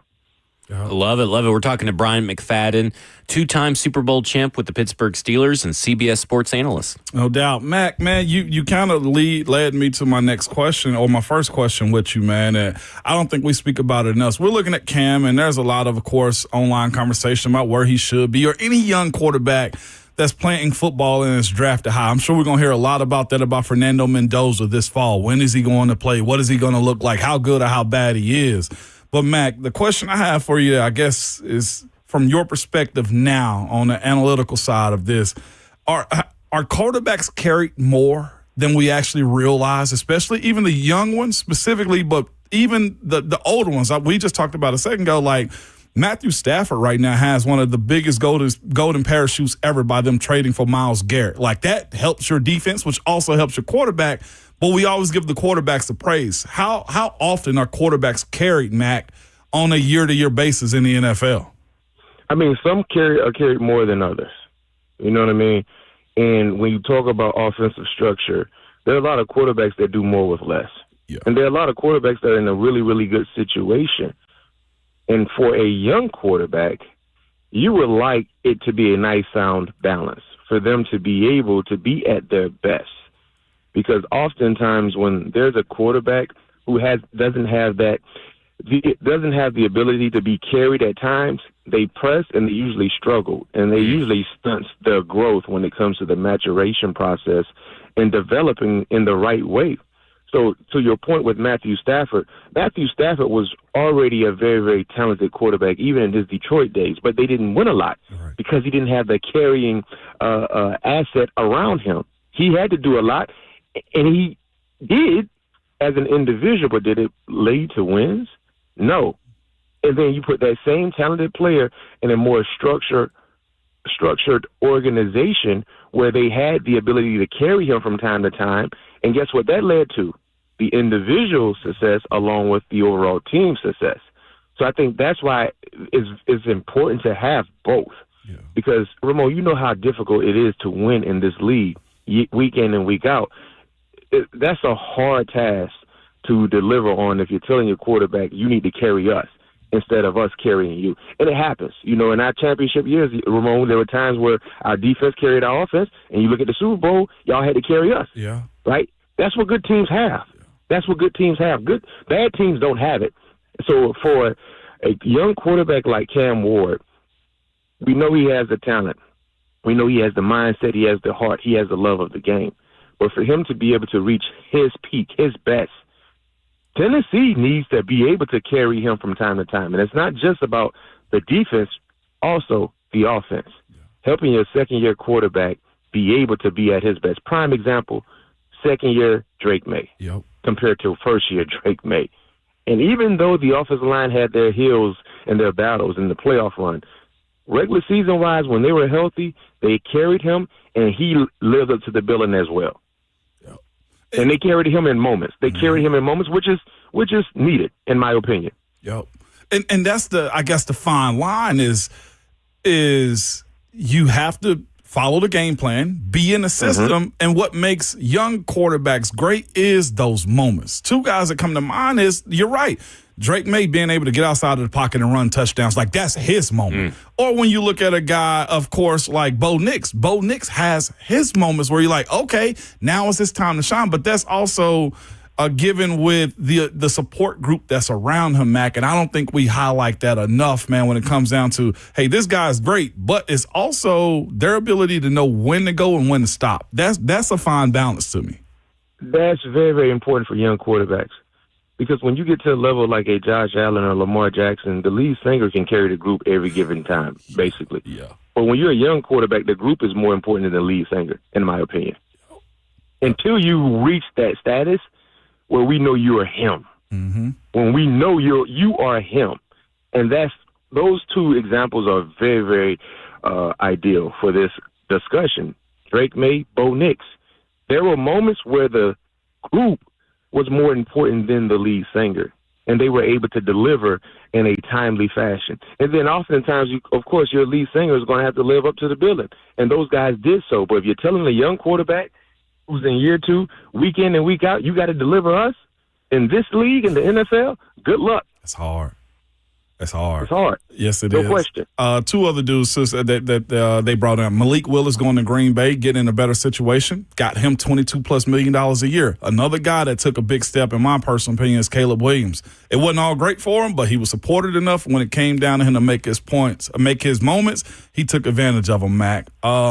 I got a question for you as well from a defensive perspective. We've been having a conversation down here in Nashville about option routes and tempo and stuff like that. Mac, I never asked a defensive player this, but from the secondary's perspective, what does tempo do against or for y'all in those moments? Because I feel like that's an offensive advantage, that having a defense on their heels where they can't sub in or they got to go base defenses. What is that reaction like from y'all whenever you see a team go tempo? Tempo for me is best utilized against the pass rush, in my opinion. And the reason why I say that is because secondary guys, we don't sub in and out anyway. Yeah. But, offensive line and secondary players don't sub in and out. That's just the ins and outs of football. These wide receiver ones that get in $40+ million and $30+ million, they go in and out of ball games. Last time I checked, if you're starting tackle, you in. Yep. Starting guard, you're in. If you're starting cornerback, CB1 and 2, you're in. Safeties, now, it might be some sub packages where extra dime or nickel may come in, but for the most part, if you're a part of the starting 4, you're in and out. But when it comes to tempo, it really impacts the pass rush more so than anything, because now these guys are not able to dissect and be able to predetermine snap counts and things like that. And I look at when we were in Pittsburgh, a lot of times offenses will utilize tempo to help have success against our pass rush, because now James Harrison and Lamar Woodley and those guys can't peel their ears back because oftentimes they're going fast. Yeah. And for us, we were at our best when we were able to come out of huddle, look at the pre-snap alignment, go through our checks, and now we already know exactly what we're probably going to get based on our film study and our prep study, things like that. So tempo, and that's why I don't understand when I watch a lot of offenses that struggle offensive line-wise, go to tempo. Yes. Use tempo. Yes. Trust me, that's the best way to alleviate a dominant pass rush. Example, Tennessee, who do you play every year, twice a year in your division? The Houston Texans. Yeah. And the last time I checked, they have one of the more impactful, dominant pass rushing units in the league. Tempo. Go fast, and that way you can slow down Will Anderson and Daniil Hunter from them allowing to put their foot in the dirt and be ready to peel off on you, play in and play out. So I think tempo is best suited to kind of slow down the pass rush when you have an offensive line woes and trying to protect your quarterback. I agree. I'm just taking a bunch of notes during this whole segment. I'm learning a lot. We're talking football this morning with Brian McFadden. From a defensive back perspective, what do teams have to do to slow down these offenses in the NFL? Because, you got Buffalo, Kansas City normally, Cincinnati with Jamar Chase, T. Higgins.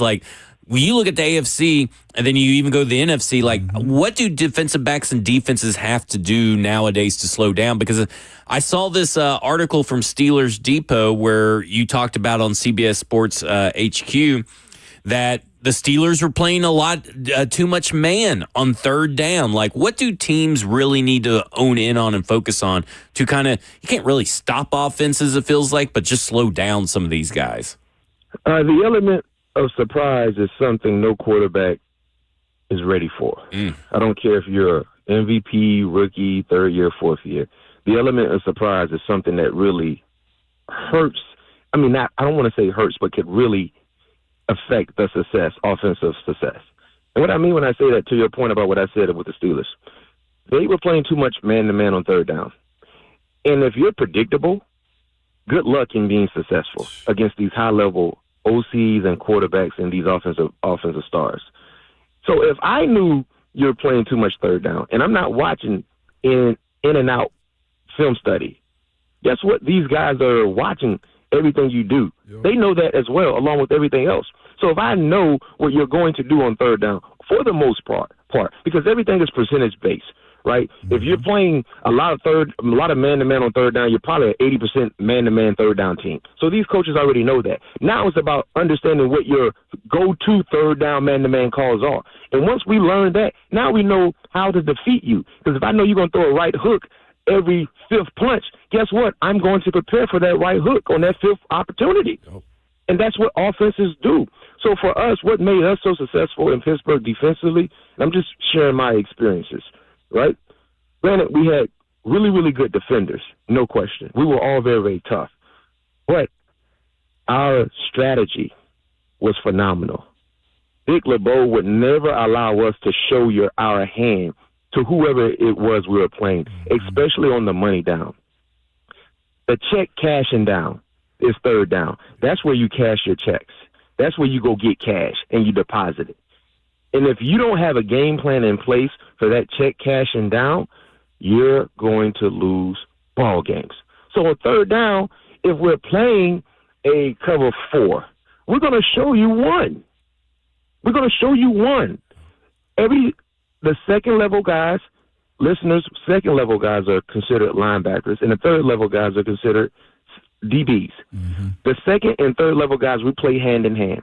So we're showing you one. Our linebackers going to give you a one look also. Everybody. Yeah. And then once that play clock goes down, based on our film study, we know when to roll into our cover 4 shell based on the prep, based on the film study. And that's what we did. Prime example, when we played Peyton Manning in 2005, which was my rookie year, and that was one of the best Indianapolis Colts teams I think Tony Dungy had, even better than the team that actually won the Super Bowl for him. If you go back and you watch that year, they beat us bad in the regular season. They had a field day against us. And if you go back and you recall that 2005 Indianapolis Colts team, which Tennessee Titan fans should know because they were in your division, they ran an up-tempo offense. They never huddled. Peyton called his own plays, everything, right? So the first time they played us, we had no success. We had no answers for them. The great legend, Dick LeBeau. The second time in the playoffs, he said, listen, what we're going to do is we're going to show a shell, and we're going to have a shot clock, a play clock on the practice field for every play. And what I want the second and third level guys to do is watch the shot clock, because what they're doing is they're giving you the element of illusion with tempo. They're not actually going fast. But what they're doing is they're getting to the line of scrimmage, and they're making you press to show what you're doing. Yep. And the great Peyton Manning sees that, and he calls the play against what you're showing him. Yep. And now, voila, magic for them. So what we're going to do is every defender, second, third level guys, you're going to watch the play clock. And whatever call I give you, you show the opposite. And once the play clock hit 8, you roll into whatever it is you're playing. There lies the opportunity where we have time on our side, where 8 seconds, Ramon, you know this, you can't check the line. Nope, you can't check, you don't have enough time. Nope, we're screwed. You're screwed. Yeah. So now you got to play the call that you had based on the first initial look that we gave them. And if you go back and watch the playoff game, we had like 5 or 6 sacks on Peyton. He was rattled. He was confused because we showed him one thing and we played something different. And by the time he found out, he didn't have chance. He didn't have enough time to check. Mm-hmm. Zach, that's what you have to do. That's what you have to do. And this is more about coaching than players and personnel, because it's up to these coaches to understand that mindset and now execute. Because when you show your hand against these elite players on the offensive side, they will have a field. It's a buffet style. Remember what I said? Third down is check cashing down. That's when you cash your check. If you don't, you're not going to get paid. You're not going to get money. I wish we had 2 more hours to continue this conversation, awesome. but we're up against it. Awesome right and there, Brian Matt. McFadden, I mean, we got people in the chat saying I can listen to McFadden all day. He dropping jewels. So great interview. We greatly appreciate your time today. 2-time Super Bowl champ Brian McFadden. Thank you for coming on. Mac, appreciate that, man. Man, it's always a pleasure, Zach. Nice meeting you and Ramon. I know I said already, congratulations. I'm glad they're starting to notice the great media man that you've become, bro. Hey, y'all that's dope, man. Y'all laid it down for me, man. I see you guys on CBS and ESPN and everywhere else, man. We're just trucking along, Mac. Just trucking along. Man, I appreciate the invite, man. Y'all, thank you, man. Thank you once again for inviting me on. No problem. Are there more Steelers media members than anything? And then like ESPN, CBS, and all that? Kind of wonder. We need to keep a tally. Max Starks is a play-by-play. I mean, a color. Like there's a lot. Willie Colon, I think, is on Wake Up ESPN. What is it? Wake Up NFL. Yeah. He's on NFL Network. There's a ton. Well, since we were talking to Brian McFadden, when we come back, let's hear from Robert Saleh about how a full complement of cornerbacks may change things for Cam Ward. This is Ramon and Will on 104.5 The Zone.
Ramon and Will, 104.5 The Zone. I'm Zach Lyons, Justin Hawkins behind the glass, Ramon across from me.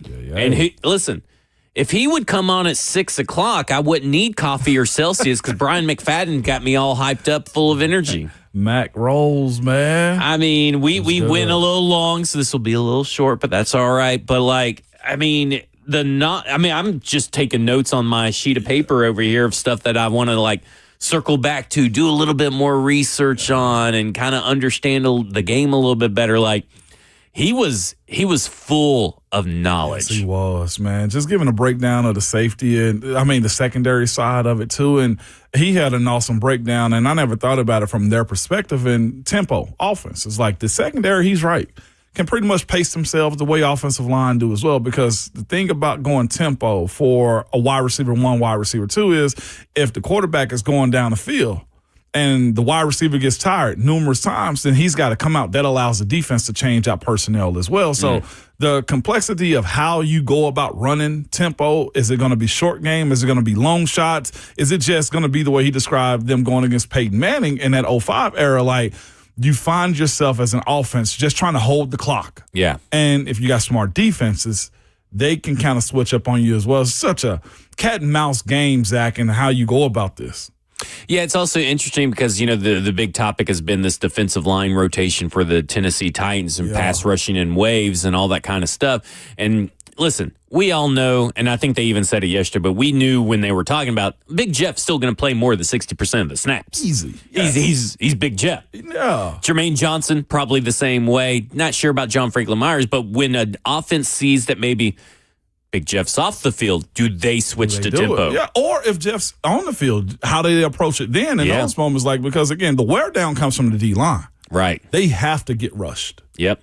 All right, coming up next, we'll talk more about the Tennessee Titans and what they had to say yesterday. This is Ramon and Will on 104.5 The Zone. It's Ramon Foster, and I'm with Aaron from United Structure Systems. Man, they came by today to check out my house. If there's any issues, small or big, you're going to fill us in there. We can take care of it no matter what kind of problems. So first off, we'll just kind of take a look through your house and see what kind of issues you got going. Cracks in the brick, cracks in the drywall, weird spots in the floor, doors sticking, windows not opening properly. Once we identify those areas, we're going to do a thorough inspection around the outside, make sure there's no issues going on with that. And then once we look over it, we'll talk about what's going on, and hopefully we ain't got no issues, and then we'll go from there. Let's go. Let's go.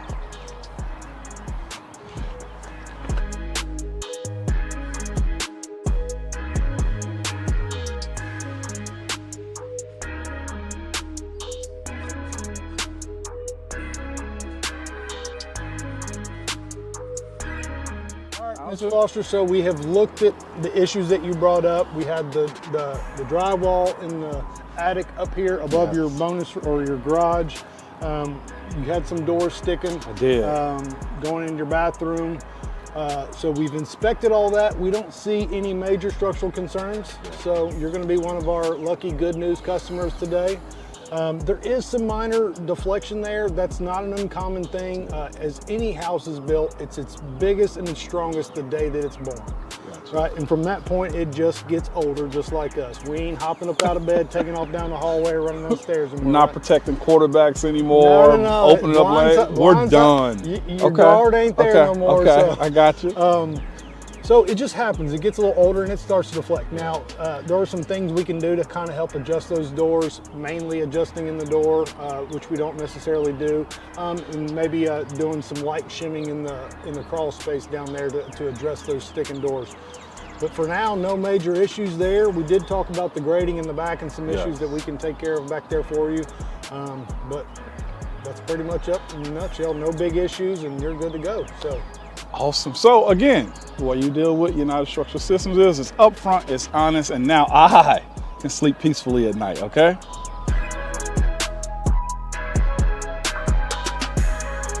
This is a different court, Blair. Same result, Slay. Oh, okay, Blair. See, that's Tyler Tanner. See, Tyler Tanner's in the house now. Let's see what you got. Jury's out, Blair. Blair, come on. Okay, Blair, just come sit down. Come on, Blair, stop. You're gonna get hurt. Blair, get off the court. That's enough. What's the verdict, Blair? The courtroom is where I play ball. Boy, Durham, injury law, and that ain't got no rules. The guaranteed offer is the simplest, least stressful way to sell your home. You go to our website, you fill out a quick form, we set an appointment, we bring you an all-cash offer. Literally, there's no lockbox on the front of your house, there's no showings, we pay all cash, we close in as little as 21 days, stress-free. We've helped thousands of homeowners just like you sell your home the hassle-free way with a guaranteed offer from Mark Spain Real Estate.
Ramon and Will on 104.5 The Zone. Justin Hawkins behind the glass. I'm Zach Lyons covering in for Will, who's on his honeymoon. Got Ramon Foster across from me. We've been talking ball today. Wow. Just ball straight up. Outside of maybe just talking about, you know, Wheel of Fortune and Family Feud here and there. I mean, Hawk did bring up the big red balls on Wipeout. Yeah, So, yeah, there you go. All kinds of balls. Yeah, we're just talking balls. So we've been to, Cam Ward, obviously QB1 of the Tennessee Titans. That's the I get, what did you say, the thermometer? Or is he the thermostat? He's the thermostat. He's a thermostat. Because, that's the guy that everybody wants to talk about, whether good, bad, indifferent. He's the guy that moves the needle, right? He is, no doubt about it. It's the quarterback. And the big talk around pressure, right? Like, because we were kind of talking about how Bo Nix, he doesn't have the pressure on him because of a great defense, right? And it's really pressure in the sense of pressing to make a play, which we know Cam Ward kind of has that in his DNA, right? Like he wants to make the plays. He wants to be that guy. And to be a great quarterback in the NFL, you have to have that mentality. What did Shea Tierney said last week? I'd rather say whoa than giddy up. Yep. All coaches have theirs. Mike Tomlin's was, I'd rather say whoa than sick 'em. Yeah. I'd much rather be able to dial you back because I know when I need it, you'll go get it regardless. Right. And that's the point of that saying right there is I'd much rather say slow down. Like, Blaine talks about all the time, but Steve McNair could play a really bad game, and up in the fourth quarter, I got you guys. You guys go make out a stop, and we're going to win this game. Magic Man. That's the mentality. It is the mentality, and it's awesome to have that a part of your locker room as well. And the other side, though, too, is we revisit a little bit of our conversation, but Brian McFadden brought that up with us in the last hour. Coaches have to know when to press the gas as well. Yeah. It is a beautiful process of what football is and what game day kind of materializes in as well. Because the game plan during the week can shift. I'm talking about right at halftime or right after the first quarter, first series, if whatever players aren't doing what you think they're going to. I think it's because it's so interesting because everybody wants to be a critic of Cam Ward or any player. It's not just Cam Ward, but of any player. Here in Nashville, it's Cam. Yeah, it's Cam. Definitely Cam this here in Nashville. Is Cam. I felt like it was J.C. Latham probably last year, Peter Skoronski the year before, and Will Levis before then. Yeah, so there's always somebody that's getting overly critiqued and all that kind of stuff. And my thing is like, because I've heard Buck talk about it, I've heard a few people talk about it's like, well, all these players are online and they're hearing all this stuff. And generally, I agree. Yeah. I don't know if Cam Ward's that guy, but we'll see. I remember him and Shadur Sanders. He's like, come rap a song with me or something. And Cam Ward's like, nah, I wanted to say on my Wikipedia page, Cam Ward, football player. Football player, 100%. And you can't avoid everything in social media because you got friends and family that probably sends you clips and all this kind of stuff. But my biggest thing is that nobody is Cam Ward's biggest critic bigger than Cam Ward. Like, he is his own. I think we know, I don't know him personally, but I think we know enough from his documentary on Tubi, which I did watch at the Senior Bowl this year. Okay. We know from Mario Cristobal, teammates, from what coaches and teammates have said in the NFL, what he himself has said. He's his biggest critic. Like, we don't have to worry about him needing to, worried about what the big bad men on the radio or on the podcast or in the articles say. But but Brian Dable was asked yesterday, how do you as a coach, how do you as Cam Ward's offensive coordinator push Cam Ward? And he gave a great answer. Push him and what coach him and teach him is what we're trying to do.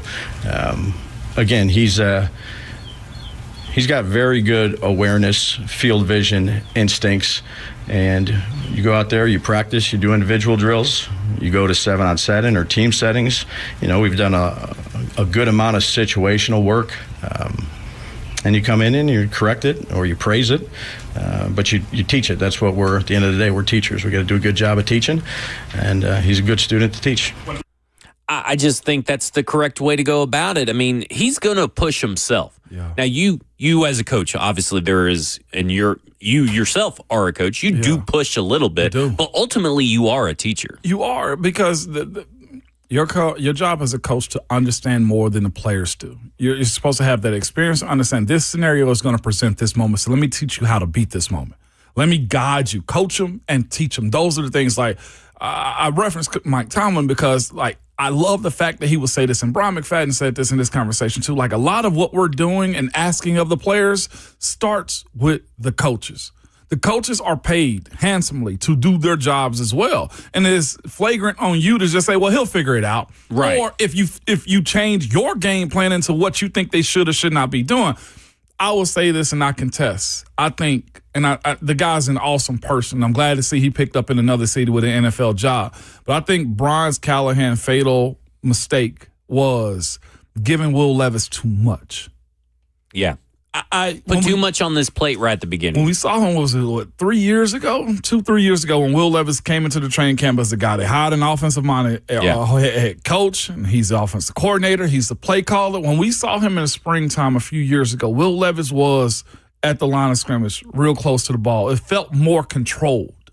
And I don't know what changed from training camp, from the spring to training camp during the season where we saw Will Levis do more, going down the field more often. He wasn't ready to, in my personal opinion at that point.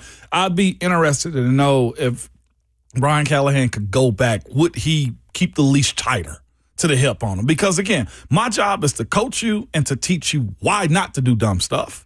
My job is to teach you what the game plan is, and I'm also supposed to coach you out of bad habits and show you what are the good mistakes that you're allowed to make and the plays that we expect you to make. Like that's the one thing that Coach Thomas always out. He was of the mindset like a coach's job is to coach.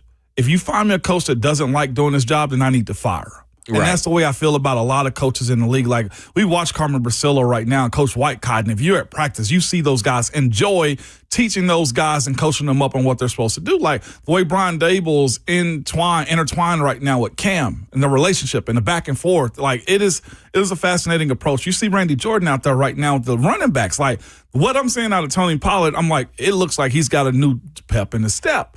And the motivation that you hear the coaches giving them of how they're coaching them up from drill to drill, period to period, and going to the team version of this is it's appetizing is what I would say. Now, the season has to play itself out. Right. Coach them up and teach them is a huge part of the description of being a coach. Yeah, and I think a lot of that, those coaches that struggle with that tend to, I got the big job now.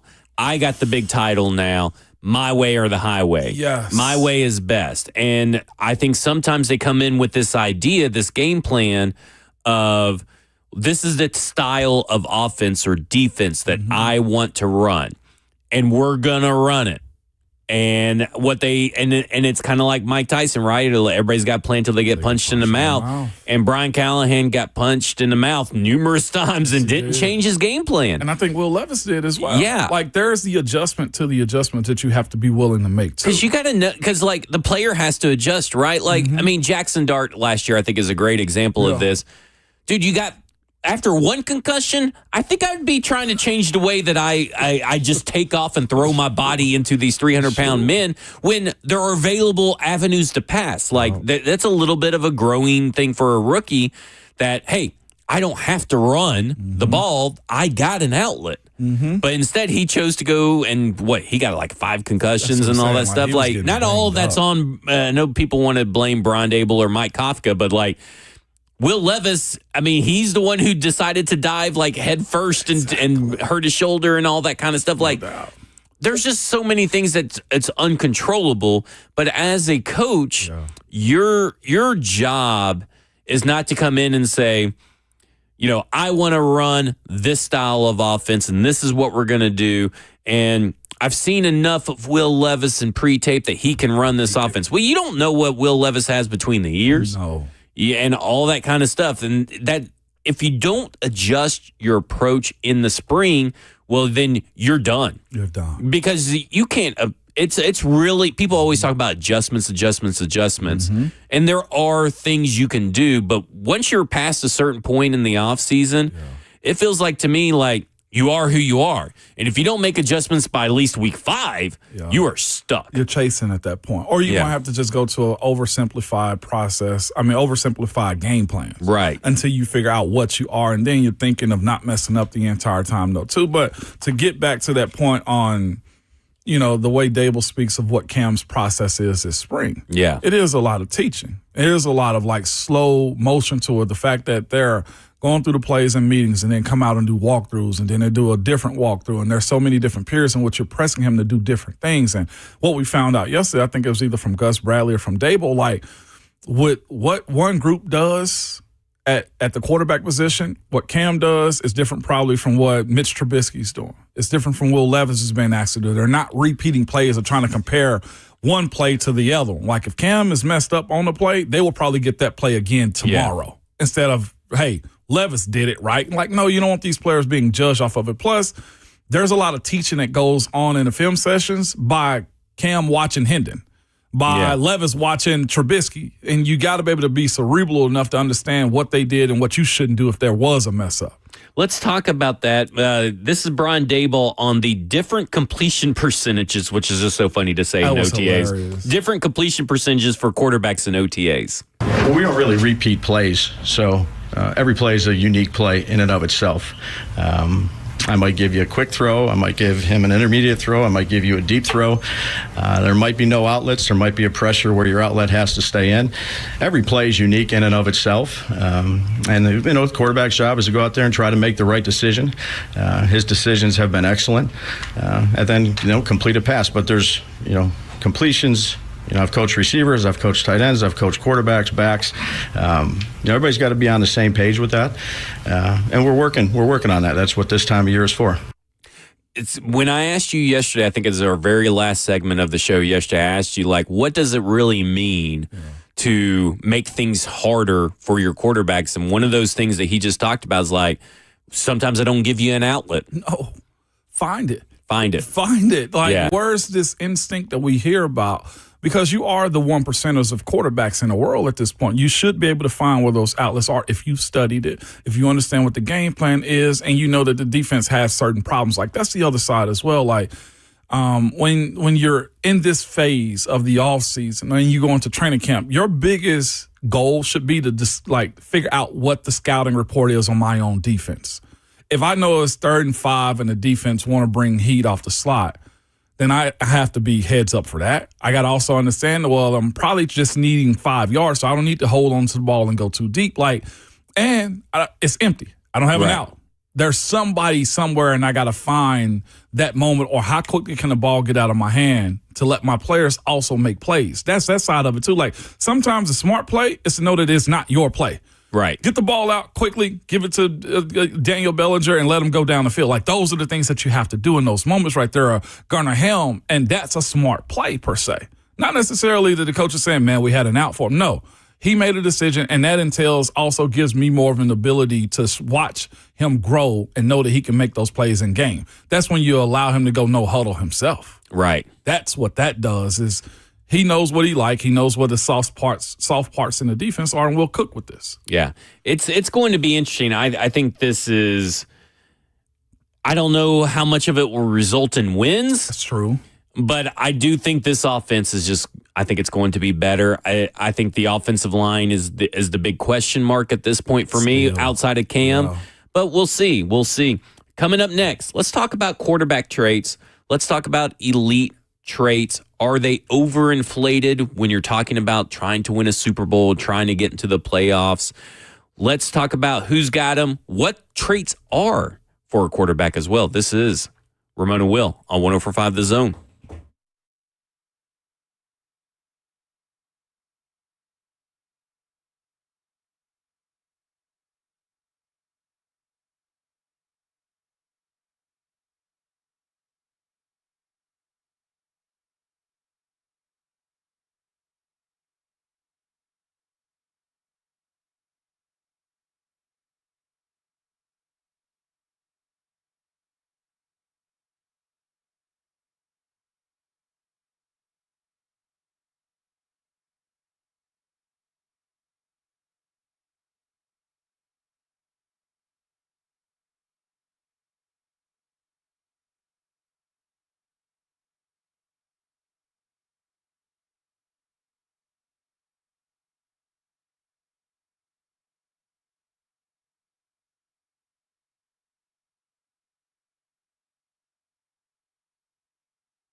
All right, Ramon and Will, 104.5 The Zone.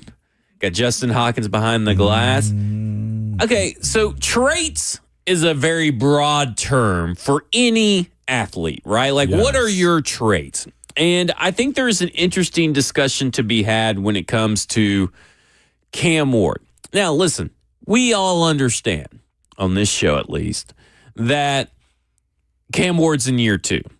It's hard to really decipher whether a guy is going to have elite traits or not in year 2. Now, some guys it flashes, like Lamar Jackson's athleticism. It just took off. Russell Wilson's movement in the pocket for recent things. The like moon ball that he threw. Great trait, I think. What about Big Ben's just toughness and ability maybe that's not, but his physicality or his physical build is an elite trait because you couldn't bring him down. I mean, think about Vince Young's like younger years, like the way he was able to run up and down the field. Like those things are elite traits. Yeah. Instead of Ben's strength, you could say his elusiveness. Yeah. Because he paid for it. Despite, being as big and as strong as he is, you really just couldn't take him down because he'd just have these little micro moves that would just shift and slide. Yeah.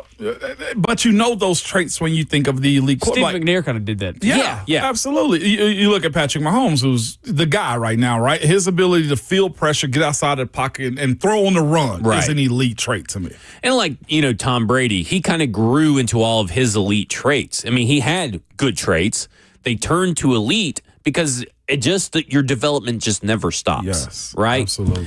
So there's different categories of traits. So I figured we'd kind of let's figure out between us what are some traits that you look for in a quarterback that you think are the most important. Maybe we rank them or whatever, but like pocket awareness, right? Yeah. Does that fall under the broader category of instincts or intangibles or whatever? But pocket awareness, I feel like, is probably, besides processing, right? These are some of these traits are hard to figure out if a quarterback has. So you just have to see it, right? Yeah.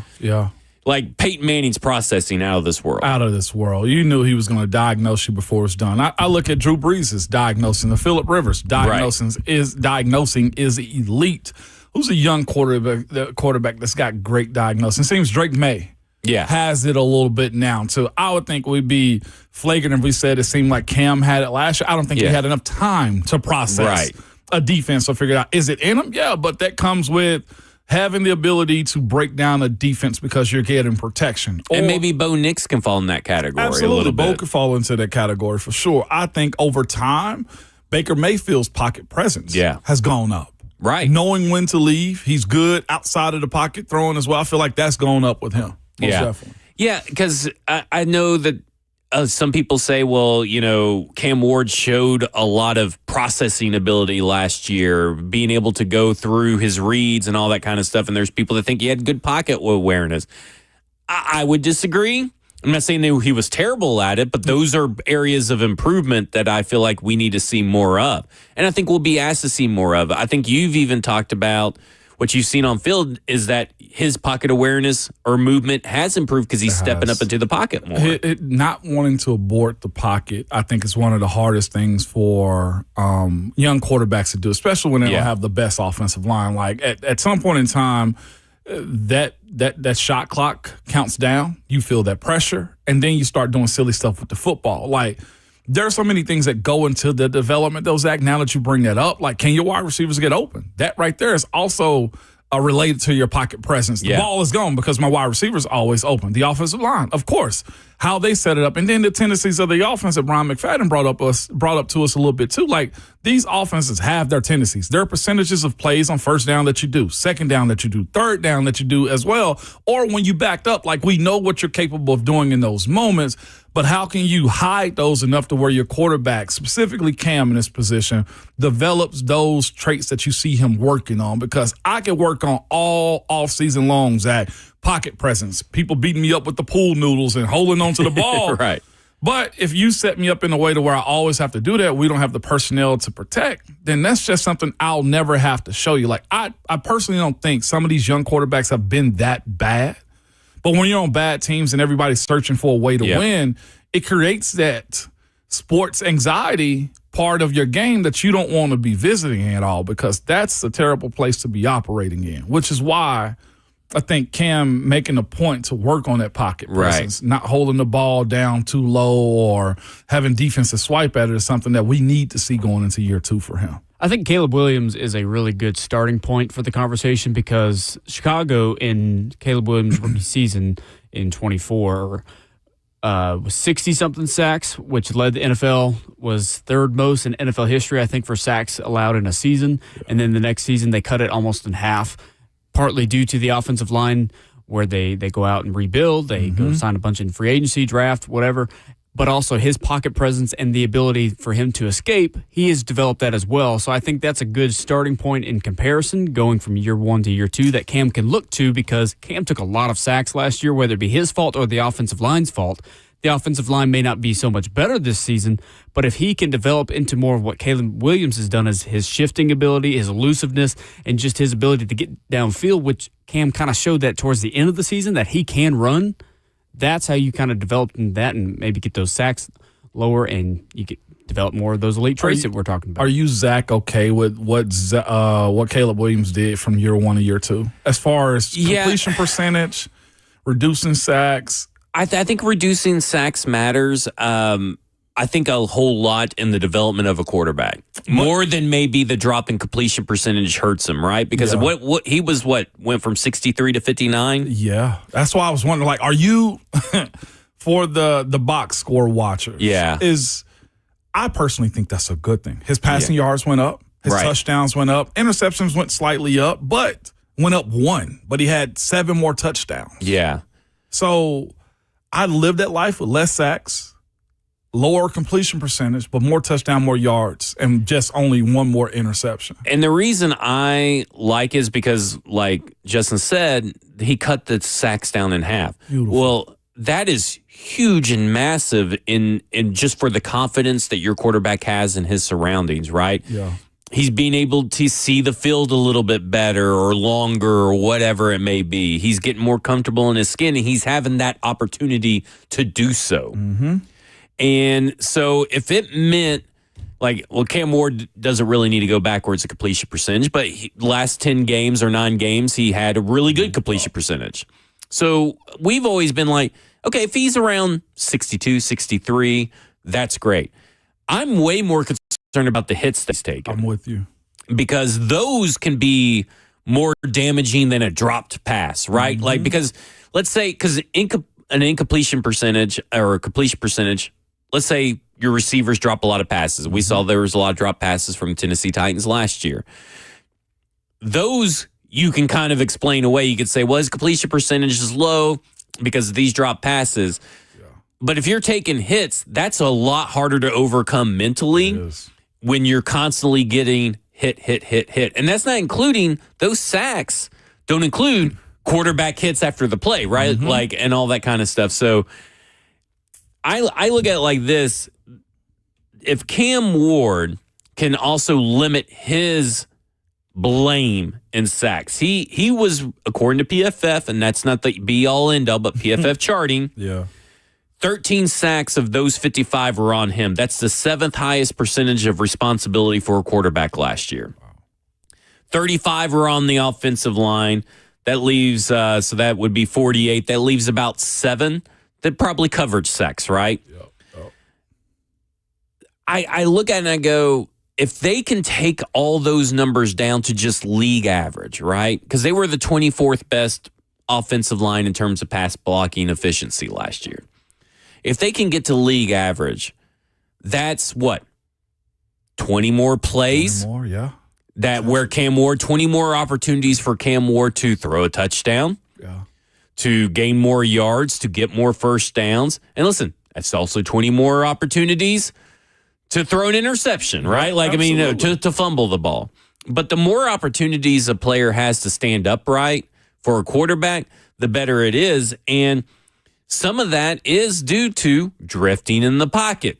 So when we're talking about pocket awareness and pocket movement and all this stuff, and I think Cam Ward's elite trait is the ability to flush a play. Yeah. And I think that's a lot harder than what everybody gives it credit for.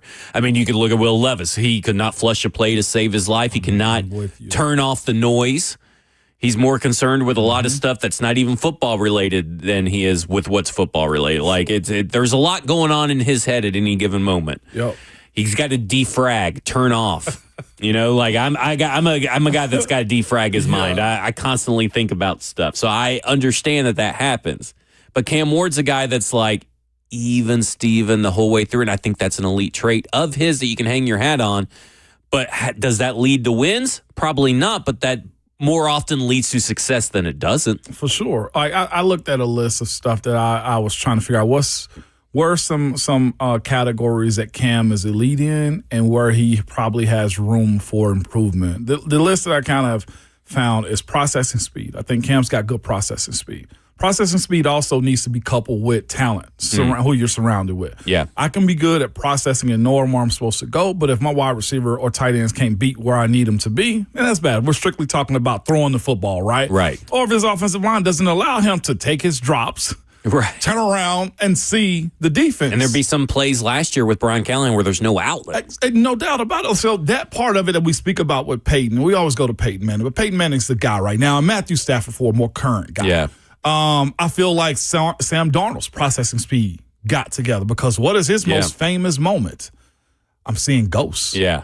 I don't think we can relate that to him much anymore. Think about what his processing speed was for that team. Right. Like if we're looking at that, like for a very bad Jets team. For a very bad Jets team. For at the time a high talent quarterback. Right. But very bad moments because no help whatsoever on the offensive line or in his skill position. So Cam's not there yet because last year didn't allow it.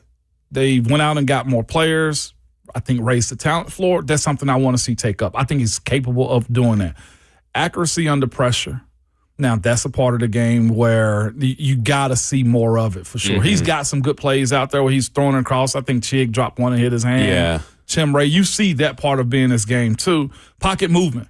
Got to get better. Something I've noticed where it looked like he's working on to be better at. Anticipation, though, elite. I think that's a high trait of Cam. He's got a good anticipation of getting that ball out. I think that's why the sidearm is so much incorporated in his game, is watching that anticipation of my guy's supposed to be here right now. But that also comes over time when you look at how he fits the ball on the sideline with Carnell, his touchdown the field, the comebacks to the tight ends, like that part of the game I think he has. And then another one of those I see for Cam is just the competitive toughness. That's an elite trait from him. That to me is where everybody that's surrounding Cam should get on the same page with him if they're not chasing the same goals. And again, it pains me to kind of say, but as a young second-year player himself, like it shouldn't just be him that's leading that competitive toughness side of it. I know Tony Pollard got a lot of spunk about him. Tajay Spears as well. Dan Moore's got it, and Peter Skoronski's got it in as well. Collectively as a team, everybody pulling the rest of the guys in that direction offensively should be something that is probably going to be given a tip of the cap to a guy like Cam Ward because we know him mostly for that. Right.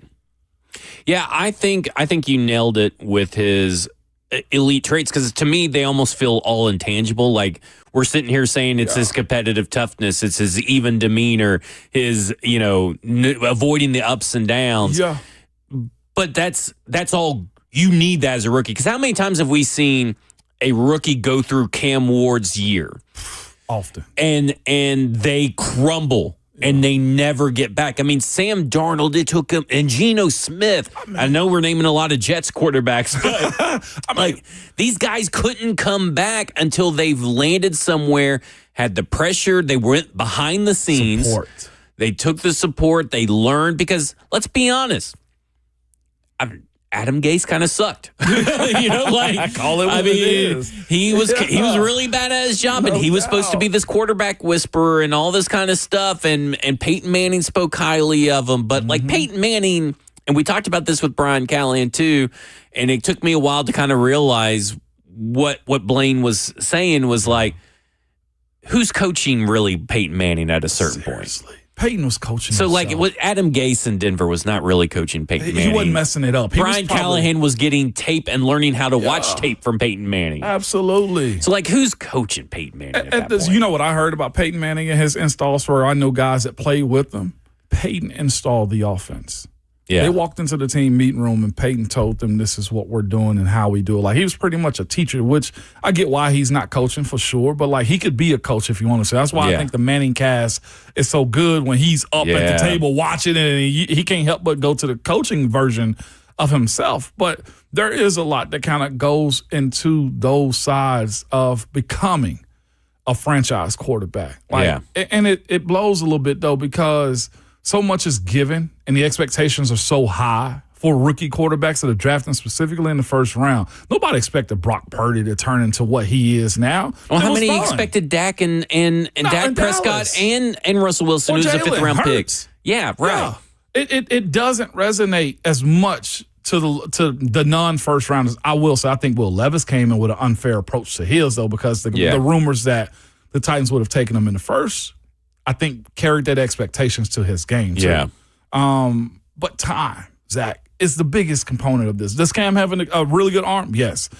Is he solid with his feet? Yes, I think that's something he can build on as well.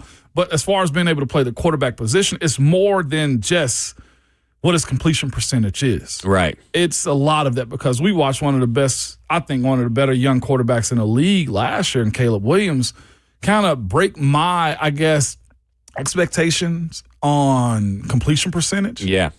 Because everything else in this game went up, and they had I'm talking about an amazing season last year. Right.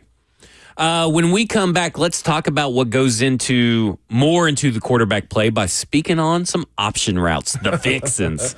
This is Ramon and Will on 104.5 The Zone.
Ramon and Will, 104.5 The Zone.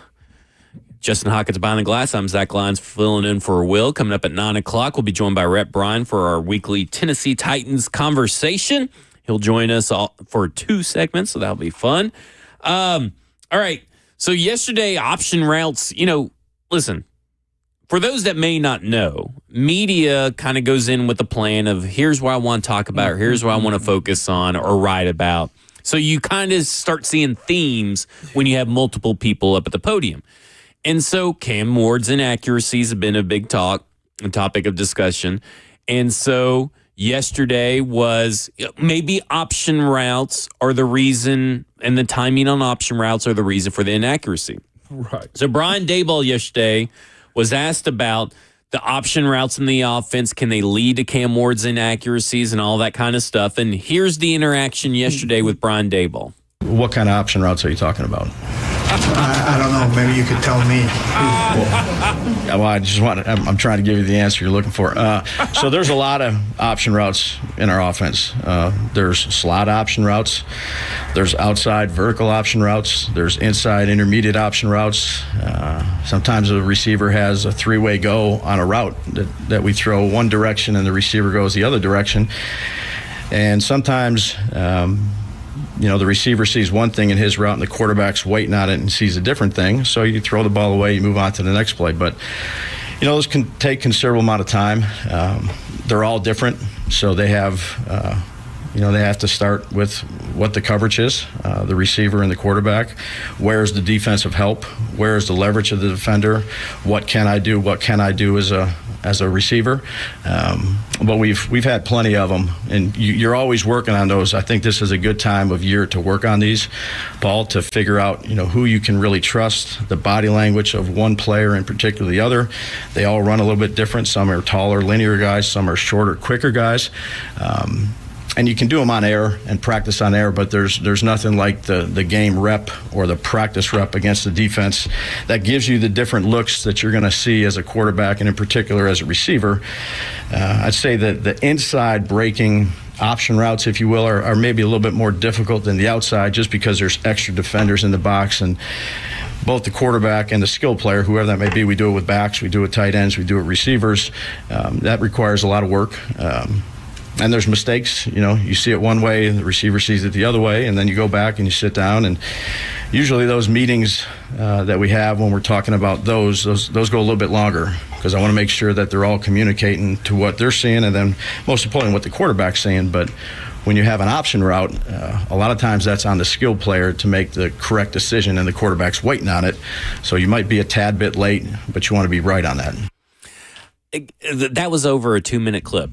Yeah. All that he's talking about that a quarterback and a wide receiver have to do together and figure out together and communicate with takes 2.5 seconds on the field. Just think about that. Just let that marinate as a fan. All of that takes place in about 2.5 to 3 seconds for a quarterback to successfully, more often than not, complete a play. And you're having to read the body language of a wide receiver with his back to you, and you're hoping, and we talked about this on Cover 2, but you're hoping that the wide receiver is seeing the same thing as the quarterback's seeing. Yeah, you got to hope that, though, too, Zach. Like, it's so much that goes into it. Like, that's when I bring up, like, stepping on the DB's feet. Like, at that point, you can either go in, you can go out, you can beat him down the field. If he's playing inside leverage, and you know it, like, the quarterback knows, like, well, he's sending me to the safety. Either I need to get it in tight as soon as he break, or I'm going to get my wide receiver killed. Like, I heard Blaine mention that. I think he was talking to Ross, who's telling me I'm trying to steal you right now as well. But, like, Blaine would speak about why he would get a little physical in practice. I just want to love tap you real quick, not for my services, not for me, my own ambition. It's to let your quarterback know I'm right here. You're going to get number 7 killed if you throw this route in the game. Right. Like, figuring that part of it out. So I think I wrote down 2 notes right there I thought was the best thing that David could have said. Throw the ball away, live another play. Mm-hmm. It's that one. And the other one, too, is it takes time to get on the same page. That's why I think when we revisit, if it works out, this pick for Carnell Tate at number 4 overall, it's so that he can get a wide receiver he feels like this team, this franchise, can get a wide receiver they feel like is talented enough, good enough to get in a pairing, in a relationship with Cam. Wan'Dale's 2 years. Right. Calvin's probably one more year, and you want that upper echelon guy if it turns out to be Carnell Tate. Like, this pick is justified because every quarterback, the reason why they go get their number one is not because they're only good, but like, I trust you to trust me, and I trust you to do your thing so that we both can eat. Like, that's the beautiful part about having a true wide receiver one. No matter if he's tier 1 or tier 2, you want him in those two tiers if you're wide receiver ones, which is why it hurts this franchise so much that the fact that, what's his name didn't make it, who's now in Washington, Traylon Burks. Right. Because think about if Traylon was at that point in his career right now to where he can demand the ball, go get the ball. Like, that's a different lifestyle to where the pairing between Tate and Ward should be something that we keep our eyes on more than anything. Because the big theme yesterday in Brian Dable's press conference and stuff that I kind of picked up on was trust. Yeah. They're building trust. Like, you have to trust that your wide receivers reading the defense like you are. You have to the wide receiver has to trust that the quarterback saw what he's signaling by maybe a little shoulder move. Because there were times last year, there was the benefit of doing the Titans talkback with Kevin Dyson, is that, you know, me and Stoney are sitting there watching the game live and thinking, man, Ellick really screwed that up. Well, no. Dyson said, well, you see this little shake right here? Ellick, you know, signaled that he was doing a move, and Cam didn't see it or misinterpreted it. Reps. And I was like, wow. I was like, never would have thought of something like that, you know, to be looking at that. And I think that's what they're trying to build up now, right? They're trying to build trust between Cam Ward and the offensive coordinator. Absolutely. The Cam Ward and the wide receivers with Cam Ward. And that takes time, especially when you have Wan'Dale Robinson, who's learned to trust or build a rapport with many other quarterbacks throughout his tenure at the New York Giants. And then Carnell Tate, who's just now a rookie and coming in. And he's having to learn an offense while also building trust. Like, Wan'Dale gets the benefit of knowing the offense, right? Yeah. So now the only thing he has to do is really build trust with Cam Ward, and how Cam Ward has to learn how Wan'Dale wants to do things, and Wan'Dale has to learn how Cam Ward wants to do things, and they have to get on the same page. Carnell Tate is learning all that, plus all the routes, and maybe stuff that he was not asked to do in college, he has to do now, like reading a defense on the regular. No doubt about it. And just real quick, that's the reason why the Tennessee Vols offense somewhat gets knocked, because the offense is so spread out so quick. Like, how much are you reading of the defense when it comes down from, like, the wide receiver perspective? Right. From the quarterback's eyes. Like, how is he seeing the field? Are you watching the safeties? Do you know how to read? If they're, you know, shifting the defensive secondary. Like, there's a lot that goes into pretty much becoming an expert at your job, right, is what we're saying at this point. There's so much that goes into it, but it's time on task, the way Coach Mack would kind of say these types of things. And it only comes, to be quite honest with you, Zach, it comes with more mess ups than it does success. Now I know I can't do that, so I'm not going to do that moving forward. Yeah, I'll do this instead. You know, like, it's because everybody curls off their routes differently, right? And everybody kind of transitions differently. Even when you tell them not to, I want you to go 5. No, right. Instead, he goes 4 every single time. So the quarterbacks now got to adjust. Right. You got to figure that out. It's a give and take relationship. But to your point, mistakes, this is the time to make those mistakes, to learn from those mistakes. And there will be some during the season, just the same. That's just always happens. I mean, there's been mistakes with Tom Brady, right? Like, Tom Brady misread something, or the wide receiver did something wrong, and they correct it. Peyton Manning the same way. Everybody has those moments and those mistakes. It's how quick can you correct them and quick you can come back from them. And I think that's one of the things about Cam Ward, is that he can flush it. Yeah. He can take his blame. He can also give some blame. Yep. So it's just all about that balancing act. And to me, that's where I'm kind of at with this whole thing. Again, it's just June, but it's also a learning time in June. Like, let's not over-exaggerate the importance of June, but there's also some importance in June. I know that's a very fence-straddling sentence, but that's just kind of where you're at this point. But that's what practice is. Yes. I think we forget that practice isn't a game. Yep. Do we want things to be perfect? I don't think so. Newsflash, I mean, you cannot be perfect. right. And I think Cam Ward even said that yesterday. When you're in practice, you cannot be perfect when you're trying to learn new things, new receivers, new weapons, new offense, everything. You cannot be perfect. So you have to roll with the punches and roll with the licks that you're going to suffer on a daily basis. That's how you get better. And again, like you said, and like we said all the time, it is just June. You have plenty of time. You just have to learn these things. There is the way I see training camp OTAs. I always, when I start to realize it, it is a break you down to build you up process. Yeah. Simply put. Simply put. Coming up next, we'll talk to Rhett Bryan here on the show. Talk to him about what he's seen at OTAs and minicamp. This is Ramon and Will on 104.5 The Zone.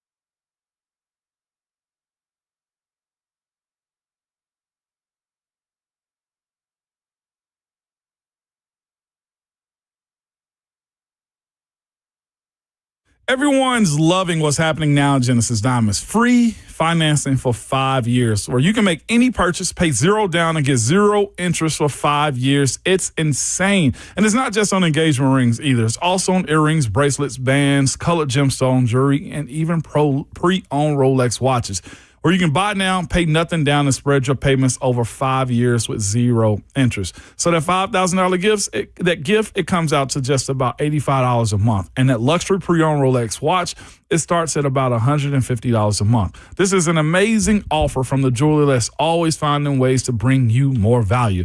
All GI certified diamonds are included in this. They got rounds, princess cuts, ovals, pear shapes, cushion cuts, emerald cuts. Whether you're getting a $5,000 diamond or a $50,000 diamond, you can spread those payments over 5 whole years. Lab-grown diamonds are also included in this. You get the Genesis value price on anything. You pay zero down and spread your payments over 5 years. But hurry, this is a limited time offer that ends June 30th and will not be extended. Genesis Diamonds are located in Green Hills and Cool Springs.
9:04, good morning, live from the Circus Sports at the Main Kentucky Downs studio. I'm Justin Hawkins. The Titans kick off day 2 of mandatory minicamp at the Vanderbilt Health Football Center today. Head coach Robert Saleh did speak to the media yesterday about quarterback Cam Ward's progress through OTAs. These guys are all working on a few things here and there, but as we get closer, as he gets more comfortable with the system, as he gets more comfortable with what he's being asked, play in and play out, the expectation is that things start cleaning up, and I think he's had an outstanding OTA.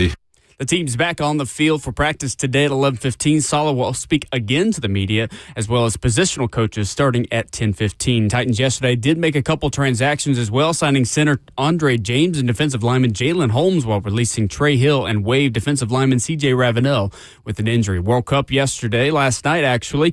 Lionel Messi tallied his first World Cup hat trick as Argentina took down Algeria 3-0. Messi now has 16 World Cup goals across his 6 World Cups, which ties World Cup record held by German Miroslav Klose. Coming up today, Cristiano Ronaldo takes the pitch to start his 6th World Cup journey as Portugal will take on the Democratic Republic of the Congo in Group K. For all your foundation repair and waterproofing needs, you got to go to USSTN.com. Bringing news at once on your home for the Titans involves. This is 104.5 The Zone.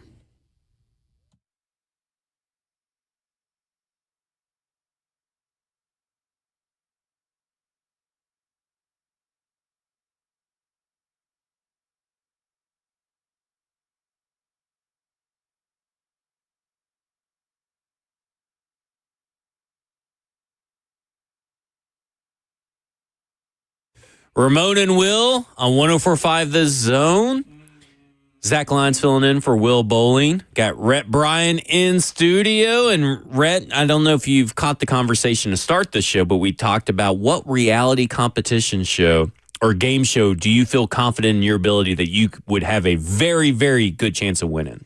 Reality or game show? Yeah. I would kill it on The Price is Right because I've watched it my entire life. Everybody goes to that one. I love that. I don't feel like I'm smart enough to do Jeopardy.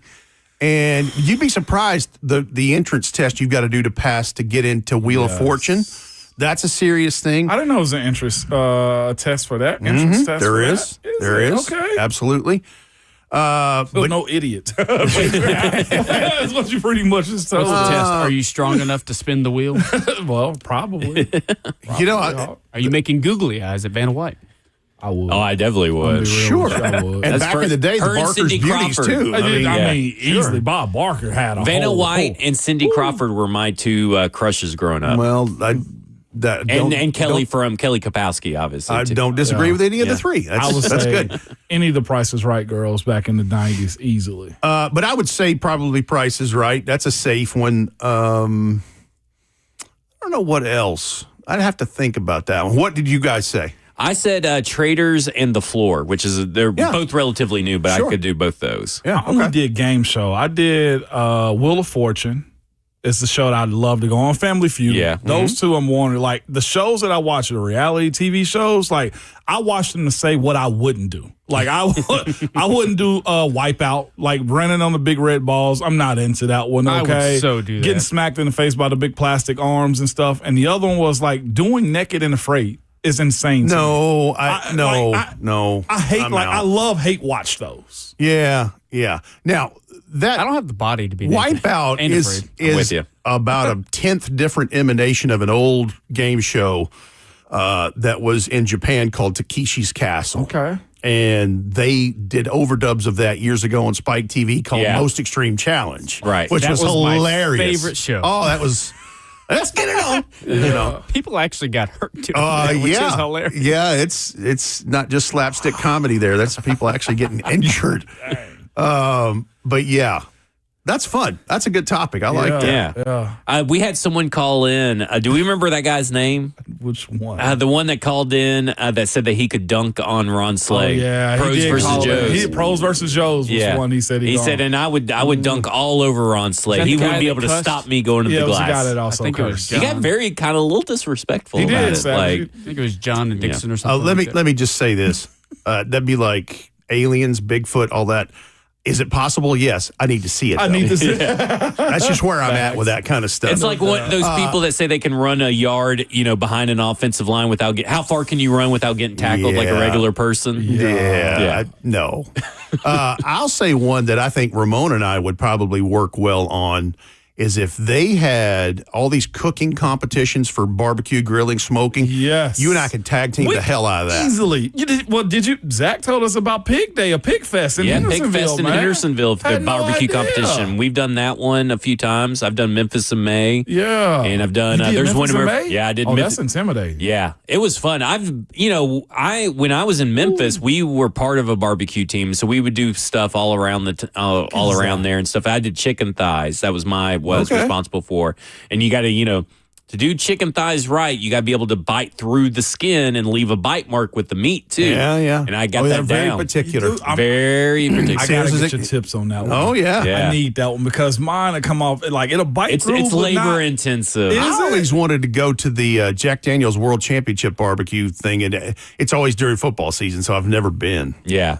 Pig Fest is near the end of October, near Halloween, and we've done that 2 or 3 times. We didn't get to do it last year because of football schedule, but we've done it a few times. Yeah.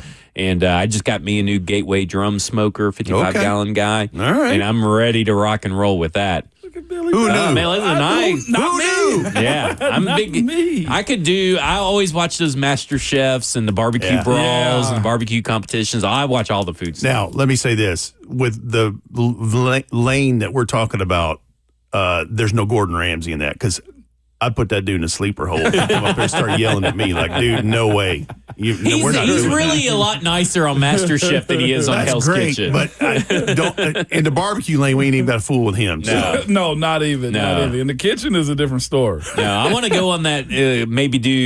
Once I get this drum smoker down, because this will be my first time since Memphis in May. I've cooked on one. Yeah. I've been using this guy I bought off Amazon, this Dynaglow vertical offset. Bought it for at the time $200 and something. It's now like $359, same version now. And I bought it for like $200 something and back in 2021. And that thing has lasted about as long as the smoker could of that ilk. Like I made some modifications to it, and that thing was good. Multiple levels, all that kind of stuff. Loved it. Zach, just out here in nature doing stuff. Man. Yeah. I haven't got to grill. We're redoing our back porch, so I haven't got to grill a lot this year so far in the summer. Yeah, but I had to grill for Father's Day this weekend. Yeah, for sure. Dad said he wanted some barbecue chicken. I said we can do that. You're gonna knock it out then. Yeah, I already got the sauce made. There it is. See, I usually do beer can chicken, but my brother-in-law kind of said that, well, you don't really get the beer flavor or anything. You know, it's just like a misnomer that it's for the moisture and stuff. But I always put bacon in the cavity, let it drape over because that crisps up the skin because the bacon fat. Check out this guy. Yeah, we gotta start our own Slack channel barbecuing and just let's compare notes here. Definitely got to team up at some point now, Ray. I feel like he's challenged us. I had thought about bringing my barbecue stuff down here for one day and doing barbecue and stuff. The one thing I am going to try this weekend, I am going to smoke a large baking sheet full of about a ½ inch to an inch deep of flour. Yeah. And then we're going fried chicken. I've seen I like that. Where you smoke flour. It's really low and slow, as low as setting, and you're about 3 to 6 hours, and you stir it every hour. It's just very simple. Then you seal it up when you're ready, and then let's make my grandmother's fried chicken. You know what me and my wife want to do? And we want to do this soon is a whole hog. Oh, yeah. You get cinder blocks, you get some chicken wire and all this kind of stuff, and you do a whole hog barbecue. There's a whole art form to that, too. Yeah. It most definitely is. The spray down, the flipping, and everything else that kind of goes into it. Over fire, or would you just throw it on the smoker? Over fire. Now, you could do it over a smoker. I bought a 55-gallon drum smoker, but their Blues Hog, I believe, is the barbecue competition team. And they have a 100-gallon smoker that they do their whole hog on. If you've never watched Michael Simon Barbecue USA, he goes around to all these barbecue competitions. You get little tips and tidbits, and he did Memphis people in dig May. pits on those things too. Throw a whole hog. But you could do it on Welcome concrete. to Barbecue Talk. on 104.5 The Zone. Listen, I could talk barbecue all day. On Friday, gotta have something to do. Yeah, and it's Father's Day weekend. It is Father's Day weekend. It is. But yeah, you could do it in a parking lot and just get cinder blocks and chicken wire and put the put the flame underneath it on the concrete and stuff. Look at that. We got people calling in, so you know. That's what I'm talking about. I actually use Blues Hog original barbecue sauce as my base to craft my own. I think their sauce by itself is elite, but when you throw a little more apple cider vinegar in there, some spices, it is elite. I make a lot of my own sauce, my own rubs and spices and stuff. I do it all. I have a little recipe book and everything that I write down and all that kind of stuff. Okay. I'll tell you the greatest hack, though, of those things, Pit Boss makes a great smoked salt and pepper just as a base. Yeah. That's a great hack, man. Great hack. That's great for brisket, too. And you just really want to use black pepper on brisket for the most part, but like it's good stuff. Good stuff. There you go. I mean, like, look at that. Barbecue advice for everybody. If you guys want to call in and ask a question. I smoke prime ribs, whole tenderloin, and then finish it on the Weber kettle. Yes, absolutely. Well, all right. Maybe we can get Cam Ward cooking like maybe this. we can. There we go. Well, we know that's a good segue, we don't want. Sir. He's lost a lot of weight, so you know he's in. Maybe he's not doesn't need to be eating all this stuff. Much, right? Yeah. So obviously, Cam Ward has been the biggest topic of discussion. How annoyed or tired of you of the dissecting every let's say OTA both. practice? I'm just going to stop you right there and let's say both. I'm both. Because, look, and I do understand people in the media corps have a job to do, and they want to get people interested, and we're heading towards that 40-day window where nothing's going to happen until the first day of training camp. But, man, it's overdone. It's just, I mean, Robert Saleh said it yesterday in his presser. He said, if you think you can tell me about this team with a bunch of bobblehead, oversized helmets walking around, you don't know what you're looking like. I'm paraphrasing, but it was something to that effect. Yeah. And it's just, this is school. This is what this is supposed to be right now. The installation is done. Now it's retention and and then they're throwing everything in the world at them. I mean, Brian Dable said it yesterday. Yeah. I just, the whole conversation, it's gotten to the point, and I think this is part of like the social media world that we live in. So this is going to be the old man screaming at clouds, I guess, is that everybody needs information about a certain player or certain topic or anything 24/7, right? We're in a 24/7 news cycle. And so when you look at your website stats or look at your stats for ratings or listens, impressions, and all that kind of stuff, and you see there's a dip, you start panicking a little. Well, what can I do to get this up? What are we going to talk about to keep this up? And it's very surface level. Like the analysis that sometimes you get at these practices from all across the nation, right? Like it's not just Titans media, but like sometimes it's very surface level. Yep. The way I look at it, though, when you feed the storylines this often about all things bad, it kind of sets...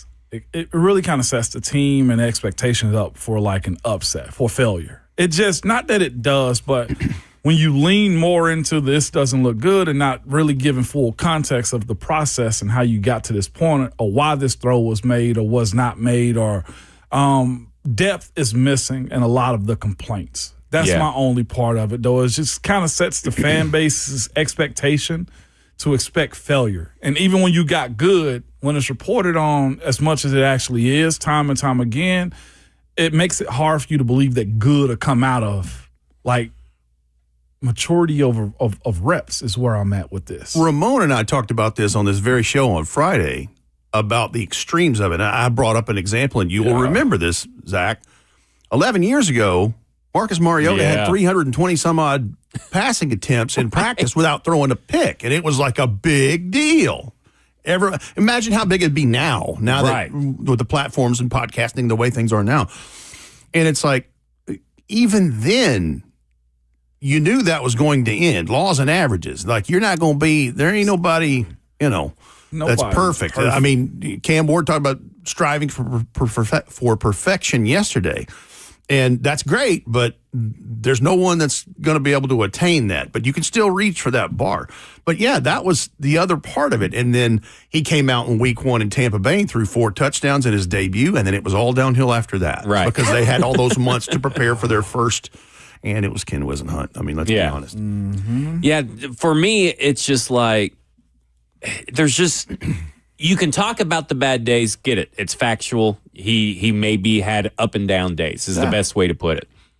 But also, let's dive into the why behind it. What are they trying to teach? And there's a lot of stuff like when we played a clip from Brian Dable earlier where he's talking about what we're looking for is grasp, operation, the eyes, the slight reset.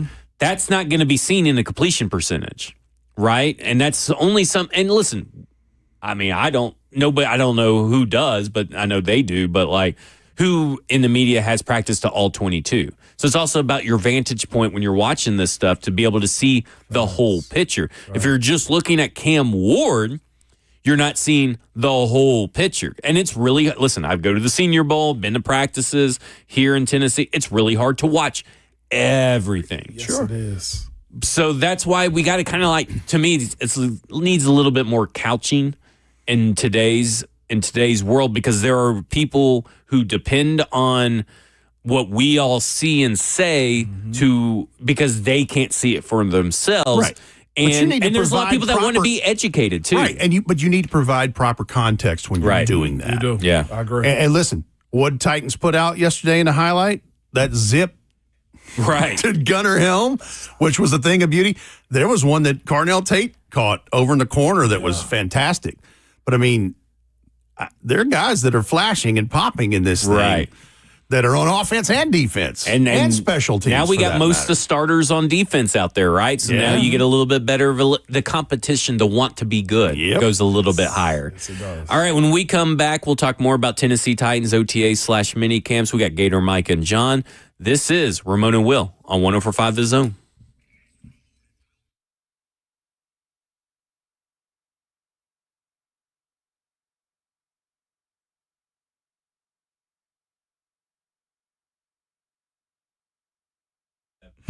When you start noticing cracks in a wall and even floors or driveway sinking and separating, it's more than a home issue. It's a peace of mind issue.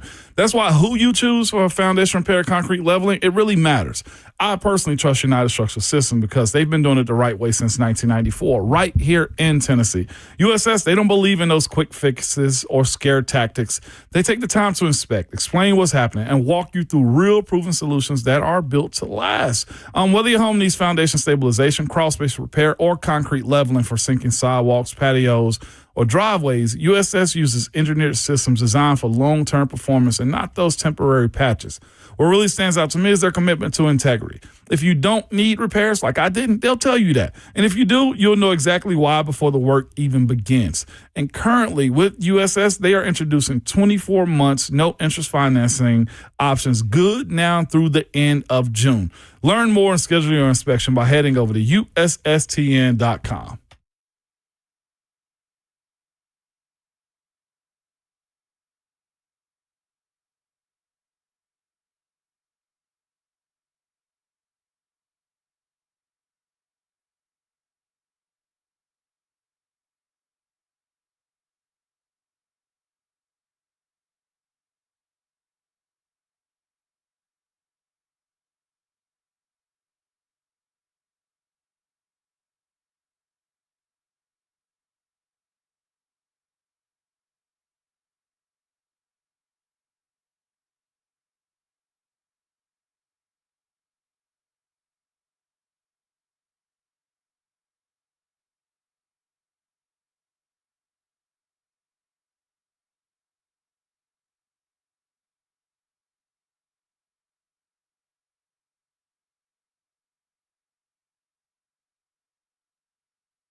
Ramon and Will, 104.5 The Zone. Got Justin Hawkins behind the glass. I'm Zach Lyons filling in for Will. Got Rhett Bryan in here talking Tennessee Titans, and we got some phone calls. Let's go to Gator Mike. Gator Mike, you're on with Ramon, Will, and Rhett.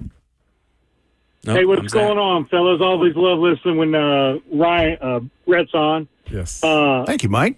The comment to start the show, Zach, when you said about what somebody said in the group chat about Kim Jong-un, or yeah, that had me die laughing.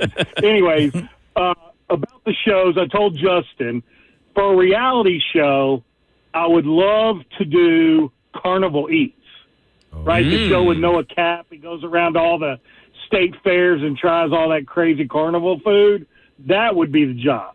Ooh, I like that one. That would make sense. Yeah, you ever seen that, Ramon? I have seen that. Oh yeah, great show. And then Rhett will remember this. Zach, maybe. Ramon, I doubt. But there was a game back in the day called Card Sharks. Yes. You remember that, Rhett? Yes. Yes. That was the game. That would be the game for me, or even Bumper Stumpers. I remember that one where too. They had like the yeah. license plate, and you had to figure out what they, what it said. Yep. Oh, I don't think I've seen that one. Yeah. Yeah, those are good. Oh, you'll have to YouTube it, Zach. That'd Supermarket Sweep, too. I'd kick ass on Supermarket Sweep. Oh, I would murder Supermarket Sweep. Do you go into the turkeys or to the cheese first? I'm going to the cheese first. Okay. Now, are you going to the medicines? In today's world. Oh, yeah. I know what's high as a cat's back in there. Yeah. Baby because when you're in the store and you hear the beep, you could be on Supermarket Sweep. You know, they tried to do that with, didn't they bring it back with Leslie Jones? Isn't that? Tried. Yeah. They sure tried. And we were watching it, and man, those people sucked at it. They were terrible. They were terrible. Leslie, now I'm not talking about Leslie. She was a great host, but the people there. She had the energy. Yeah, the contestants were terrible, man. Oh, terrible. But that yeah, show could be I forgot about Supermarket Sweep. That's when I could do. I almost play Supermarket Sweep every time I go into the store now. I'd rather just go by myself. I don't want anybody to go with me. Just give me the list. I'll go in there and get it in and out. Oh, that's awesome. I know where everything is in my store, so I can zip in there and zip out in just a few minutes. I just know everything. And Kroger, man. Yeah, I can navigate that one. And the Publix will try to throw you off in different stores in different parts of the United States because they'll just flip flop it though. It's just mirrored. Crazy, man. Is all it is. That's all right, let's go to John real quick. John, you're on with Ramon, Rhett, and Zach. Hey, good morning, fellas. Good morning. Some of y'all got to try smoking. I'm going to change your life. You ready? All right. Cheez-Its. Cold smoke some box of Cheez-Its. Okay, I like this. How long are we going? Yeah, well, I do mine with hickory, about 80 to 100 degrees, about 20, 30 minutes, and then put them in a Ziploc bag and let them set. Change your life. That and cashews. Do some cashews. Okay. I like that a lot. I like it. Thanks, John. John. Loves Cheez-Its, so that's what got my radar going. Yeah, well, my okay. wife's on a big Cheez-Its kick right now, so that'll be a good one right there. There's a Cheez-Its restaurant somewhere along the eastern seaboard, and I forget where. Maybe it's up north somewhere. It's America. I can believe that. I can believe that. That sounds nice. I saw that on TikTok, actually. This guy was doing Cheez-Its. He did Cheetos, Cheese Puffs, like all kinds of just whatever. I mean, you can smoke pretty much whatever you like. Yeah. Like Ramon does this. You've probably done it a bunch of times too. Is smoking cream cheese. Yeah. Oh, that's you can put a rub on cream cheese and make a dessert. You can make a those are awesome. I usually do those for Thanksgiving. I make a good smoked Mexican street corn. Oh, straight yeah. up. Never had that one. Yeah. No. I like street corn. Anybody else hungry? Yeah, I am starving. I am We're getting there. starving. All right. How concerned? Now, I know it's OTAs this June. How concerned should fans be right now about the offensive line? Because, I mean, a couple of new faces. Cordell Volson didn't play, last year, so he's been a year removed from NFL. And then it's Jackson Slater competing with him. All this kind of stuff. Austin Slopeman seems to have the job, but they just signed Andre James. We'll see how that goes. Where is the level of concern that's appropriate for Tennessee Titans fans? On a scale of 1 to 10 right now, I'd put it at about a 5. Okay. Just knowing that what you prefaced with, that it is, right out of OTAs and it's the mini camp.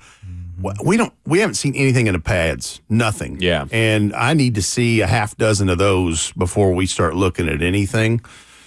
So I would rest on that, and then let's start figuring out what's what. Sure. Because there's been guys in and out through the offseason program, and so I need to see who the proposed starting five are. I need to see them in pads, and I need to see them in about a half dozen practices padded. I agree. I side with Rhett on this one. In the offseason, I think the offensive line, for the most part, unless they're established, got veterans, got some guys that's got some accolades under their name, it usually has to sit at about a 6. I think it goes up or down based on what presents itself in a one-on-one situations, which sometimes you just lose those too. Dan Moore's going to get beat. J.C. Latham's going to get beat. Peter Skoronski and Sloatman, all of them are going to get beat at some point. But you want to see all that come together in those preseason games or those joint practices that you have the opportunity to have. So I sit at a 6 just because it's still new. It's a new offense. Those guys weren't as great as they needed to be last year as well. But that is the process of building up an offensive line. I hate having to say, like, this is the process of it. But until we see the 2026 version of J.C. Latham, Dan Moore, and the group, like, we got to go off what we saw last year because you can't do much right now. Here's the other part of it. It's clear in just watching what we've seen in these availabilities, when they recommitted themselves to the run game in the month of December last year, they got 2 of their 3 wins in December. Yeah. And so with Tony Pollard, Tajay Spears, and whoever is in that rotation, like, this is where this stuff starts. And I know that sounds very elementary and very simple, but it's the truth. It is. That's going to be, that is going to be Cam Ward's best friend in this. And listen, I'm a firm believer with the additions that they've made. I mean, obviously Gunnar Helm is vying for tight end number 1. They brought in Daniel Bellinger. They bring in Kylan Granson. 12 and 13 personnel, and that trend we saw last year, I think, continues. And he needs him a friend like that. Steve McNair had a friend named Frank Wycheck, and he saw him quite frequently. He was one of the first tight ends to record over 500 receptions and over 5,000 yards receiving at that position. He's in that first dozen guys in league history that did that stuff, and 27 or 28 receiving touchdowns. He needs a friend like that. Yes, Carnell Tate. Yes, Calvin Ridley, Wan'Dale Robinson. But that run game has to set it up. And by the way, I know they're running in shorts, but Tony Pollard looks like Tony Pollard. I mentioned him earlier, man. Just a pro. He just shows up and does his thing. There's another component of his game that I don't think the press has spoken about a lot, which you see in his practice reps. And I think he's going to do more than play behind center. Like, watching him be focused in on stuff outside of just a handoff has been super unique for me. Watching him, of course, at this point in his career, his age, with a new offense that may allow him to unlock more of what he was doing in Dallas, is my point. Like, he's good with the ball outside of just a handoff is what I'm getting at. And you can watch his detail and how he works on that as well. Yeah, and he, I always thought he's been a great attribute as an option out of the backfield, as a, pass-catching running back. Because, that was what his attribute was in Dallas. Well, he was a converted wide receiver at one point. Right. Seriously. Right. So that shows up in his game. And I'm also interested just to see, I mentioned some of the guys in the receiving corps. What does this do for a Calvin Ridley now that he doesn't have to be WR number 1? The only option. Like, that is a lot of pressure. That's also, like, the easiest way for the defense to just lock you down. That's where they're going. In this offense, I feel like Wan'Dale Robinson's going to be the receptions king, and I feel like, Gunnar Helm, like, Carnell Tate's going to get his. All these other cats are going to get theirs too. But you can see kind of where this thing is going based on what you have to base yourself off of in watching Daboll's offense before. Well, and even in 2024, we're talking about Brian Daboll's offense. Malik Neighbors, 170 targets as a rookie. Wan'Dale Robinson still had 140 targets. And guess what? He had 140 targets last year, too. Yep. So there's not going to be any shortage of targets to go around. But I feel like where the difference is between this particular offense and that Giants offense is that was Malik Neighbors and Wan'Dale Robinson. Now you got Malik Neighbors, Wan'Dale Robinson, Carnell Tate. You got Carnell Tate, Wan'Dale Robinson, Calvin Ridley, Elikai Manor, Chimere DK are going to be a part of this. Gunnar Helm, Daniel Bellinger. Tony Pollard, Tajay Spears are going to catch passes. Bryce Oliver, if he's still the gunner on teams, is going to be in the back end of that rotation. A lot more high-quality mouths to feed than what he had at New York. It's a bevy of riches when you talk about that supporting cast and pass catchers for Brian Dable, for Cam Ward. How much can that help the offensive line? Because you have all those guys that maybe you can spread out the defense and maybe create, matchup for your offensive line. And throw a guy open. Throw a guy open. Yeah. I mean, the more talent you have, the more pressure you put on the opposing defense, too. If you got an offense that's got guys that can go play. Like, that was one of the things that I think this fan base and we all were hopeful for last year is the fact that, hey, Chimray's got speed. Yeah. It won't just be Calvin. Well, there's also a component in which Calvin's got to be healthy. Can Chimray pick up the offense the way you need him to? Can Cam have the protection? Same with Alec. Like, you looked at what they were attempting to do last year. You got the speed guy and Chimray. You got Calvin being a veteran who's also got speed and is a really good route runner. Then you got your comeback catcher and Alec Ayumanner. Like, the process of getting all that to gel and come together is over time, but you see the pieces being placed right now and watching those guys mature. And I think it's super fascinating watching this year, this offseason, Chimray, DK, and Alec both, I feel like, took different steps in their receiving world. They did. And I'll say this, and I know we're running out of time here, but you know who else popped yesterday in minicamp practice? Who that? Kevin Winston Jr. Yes. And it is my hope and my prayer, dear Lord, that he has a track much like Cedric Gray from 2024 to 2025. Yeah. Injured, missed a good chunk of because that's exciting to think about, being the potential linchpin of the back end of this defense. Dude is long. Dude is quick. He's a thumper.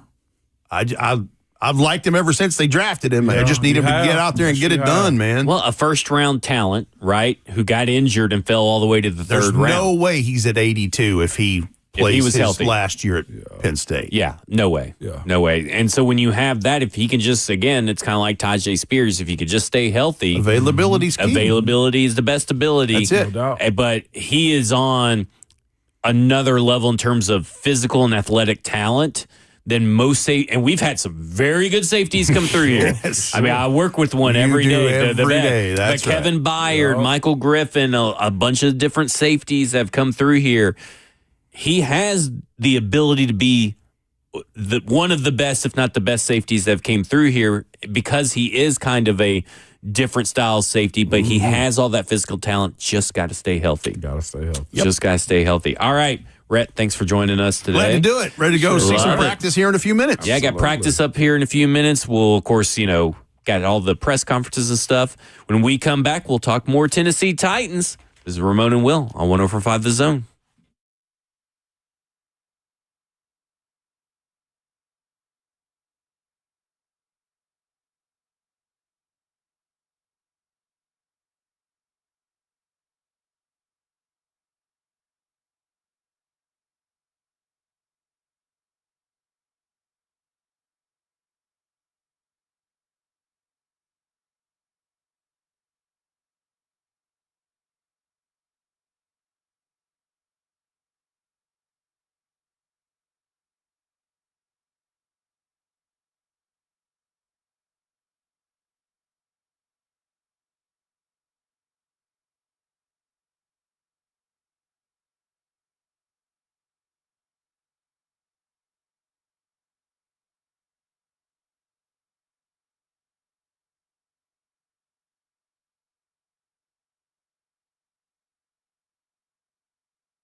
Ramon and Will.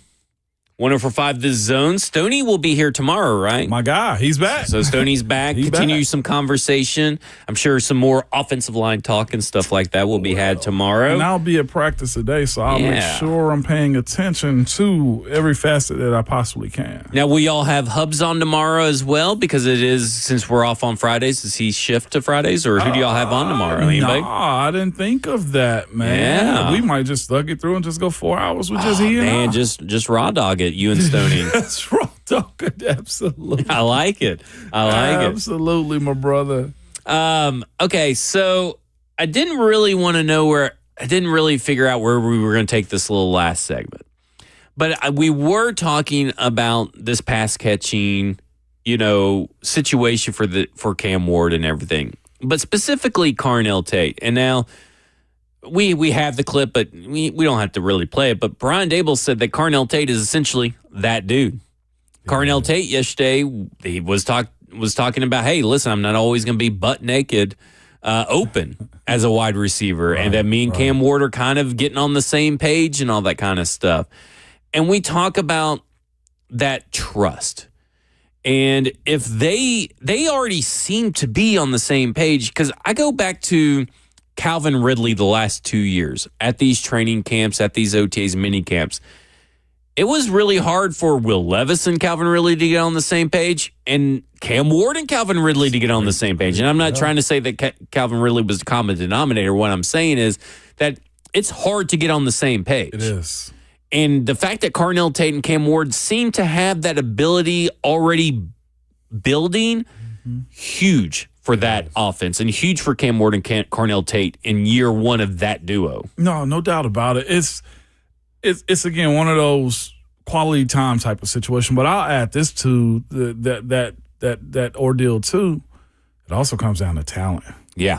Like if we could be honest, like how good of a ball are you throwing, and what is a wide receiver doing to make you look right? That's why the back and forth that we have on who makes who great. Is it the quarterback that makes the wide receiver great? Like there's a situation in that, but it does boil down to relationship. Are these guys cool? Are they in a position where they can communicate with one another over the course of the game clearly enough to where they can make those certain adjustments? And for Cam, here's the tricky part for him. I think we look at his scenario of the wide receivers that he have in-house right now. We can do a quick five of Wandale, Calvin, Carnell, Ellick, and Chimray. How does he figure out which one of these guys is going to be his go-to? Yeah. The answer, I think, is most definitely Carnell. Carnell justifies it because of where he was picked at and the expectations of him, too. But in those go-ball moments, if it's Chimray and if it's Carnell down the field, who's better at catching it from Cam? It's the way I look at it, too. Like, it's the talent aspect of it that I don't know if Will Levis had a whole lot of it in his first couple of years, and he was trying to force things. Like, yeah, he had DeAndre Hopkins, but how much of that was he okay with forcing to D-Hop to build a rapport with him? And that's where hearing Carnell and Calvin Carnell and Cam being on the same page early is a good thing. Like, it's a really good thing because at this point, I'm not saying everybody else got to fall back, but when it comes down to somebody getting 12 targets to 18 targets a game, Carnell needs to be that guy, but his talent needs to show up as well. Yeah, he's got to, be able to be trusted to be that guy, right? Like, I go back to when Art Smith was here. Even then, it seemed like there was a real struggle to even feed A.J. Brown. That's why I think A.J. wanted out. Right. And also why A.J. wanted out of Philly, too. Yeah. They get selfish. Yeah. They get real selfish. And maybe Carnell Tate's not the selfish type, but I think you have to be kind of like when we were talking about the idea of the elite traits with Cam Ward being that those intangibles, the work ethic, the attitude and all that. I think your wide receivers need to have a little diva in them. Justin Jefferson even has a little diva in him, and he's a pretty chill for a wide receiver one. But there are times where that diva shows up in the public eye. And it needs to. You need to have a wide receiver with edge. I hope Carnell Tate has that little bit edge to him. I don't know. He does. But, he's got a little bit of dog to him. You've seen him do some, 81.3% contested catch rate or something crazy like that on 20% something contested targets, right? Yeah. Like when you have to have some dog to get 81.3. And it grows over time, especially the closer their relationship gets to, and I guess the recycling of guys that are coming in and out of the facility too. Like he remains number one, right? Is the way I look at it. And again, there's so much that's dependent upon the success of those two, but it falls at their lap. So if Carnell figure out what his weaknesses are after this year, that's another step for both of them in the right direction. But it comes to proper drafting, getting back to that part of it, and retention of the dudes that you want inside of your building on how you want your team to look out on the field. Yeah, and can Cam Ward be a point guard, right? Like, I mean, you got to be able to spread the ball around and make defenses respect everybody. It's not just they got to respect Carnell Tate. Well, if they shut down Carnell Tate, where's your go-to? That's what we always talk about on Cover 2, is that this particular wide receiver group, and let's just extend that to the running backs and tight end, this particular pass catcher group pretty much has someone at any given week that should be able to go off. Yeah. Gunnar Helm should go off 1 week, and then Calvin Ridley could go off another week, and Wandell, then Ellick maybe has a big game. You got to give a lot of options for the defense, too many options for defense to cover, right? Yep. And they got to respect everything. And this is probably the best collection of pass catchers and weaponry the Tennessee Titans have had in a long time. In a while. Since AJ and Corey? And Derrick Henry would be involved in that. It wasn't a pass catcher per se, but it was a weapon. A weapon. All right. That will do it for us here. Thanks to Justin Hawkins behind the glass. Brother Hawk. Thanks for having me here. Thanks, Zach. Ramon and Jay Hawk have greatly enjoyed it. Other than that, this has been Ramon and Will. And Ramon, take us home. Man, you must remember at all times, though, your Twitter fingers and your mic is always hot.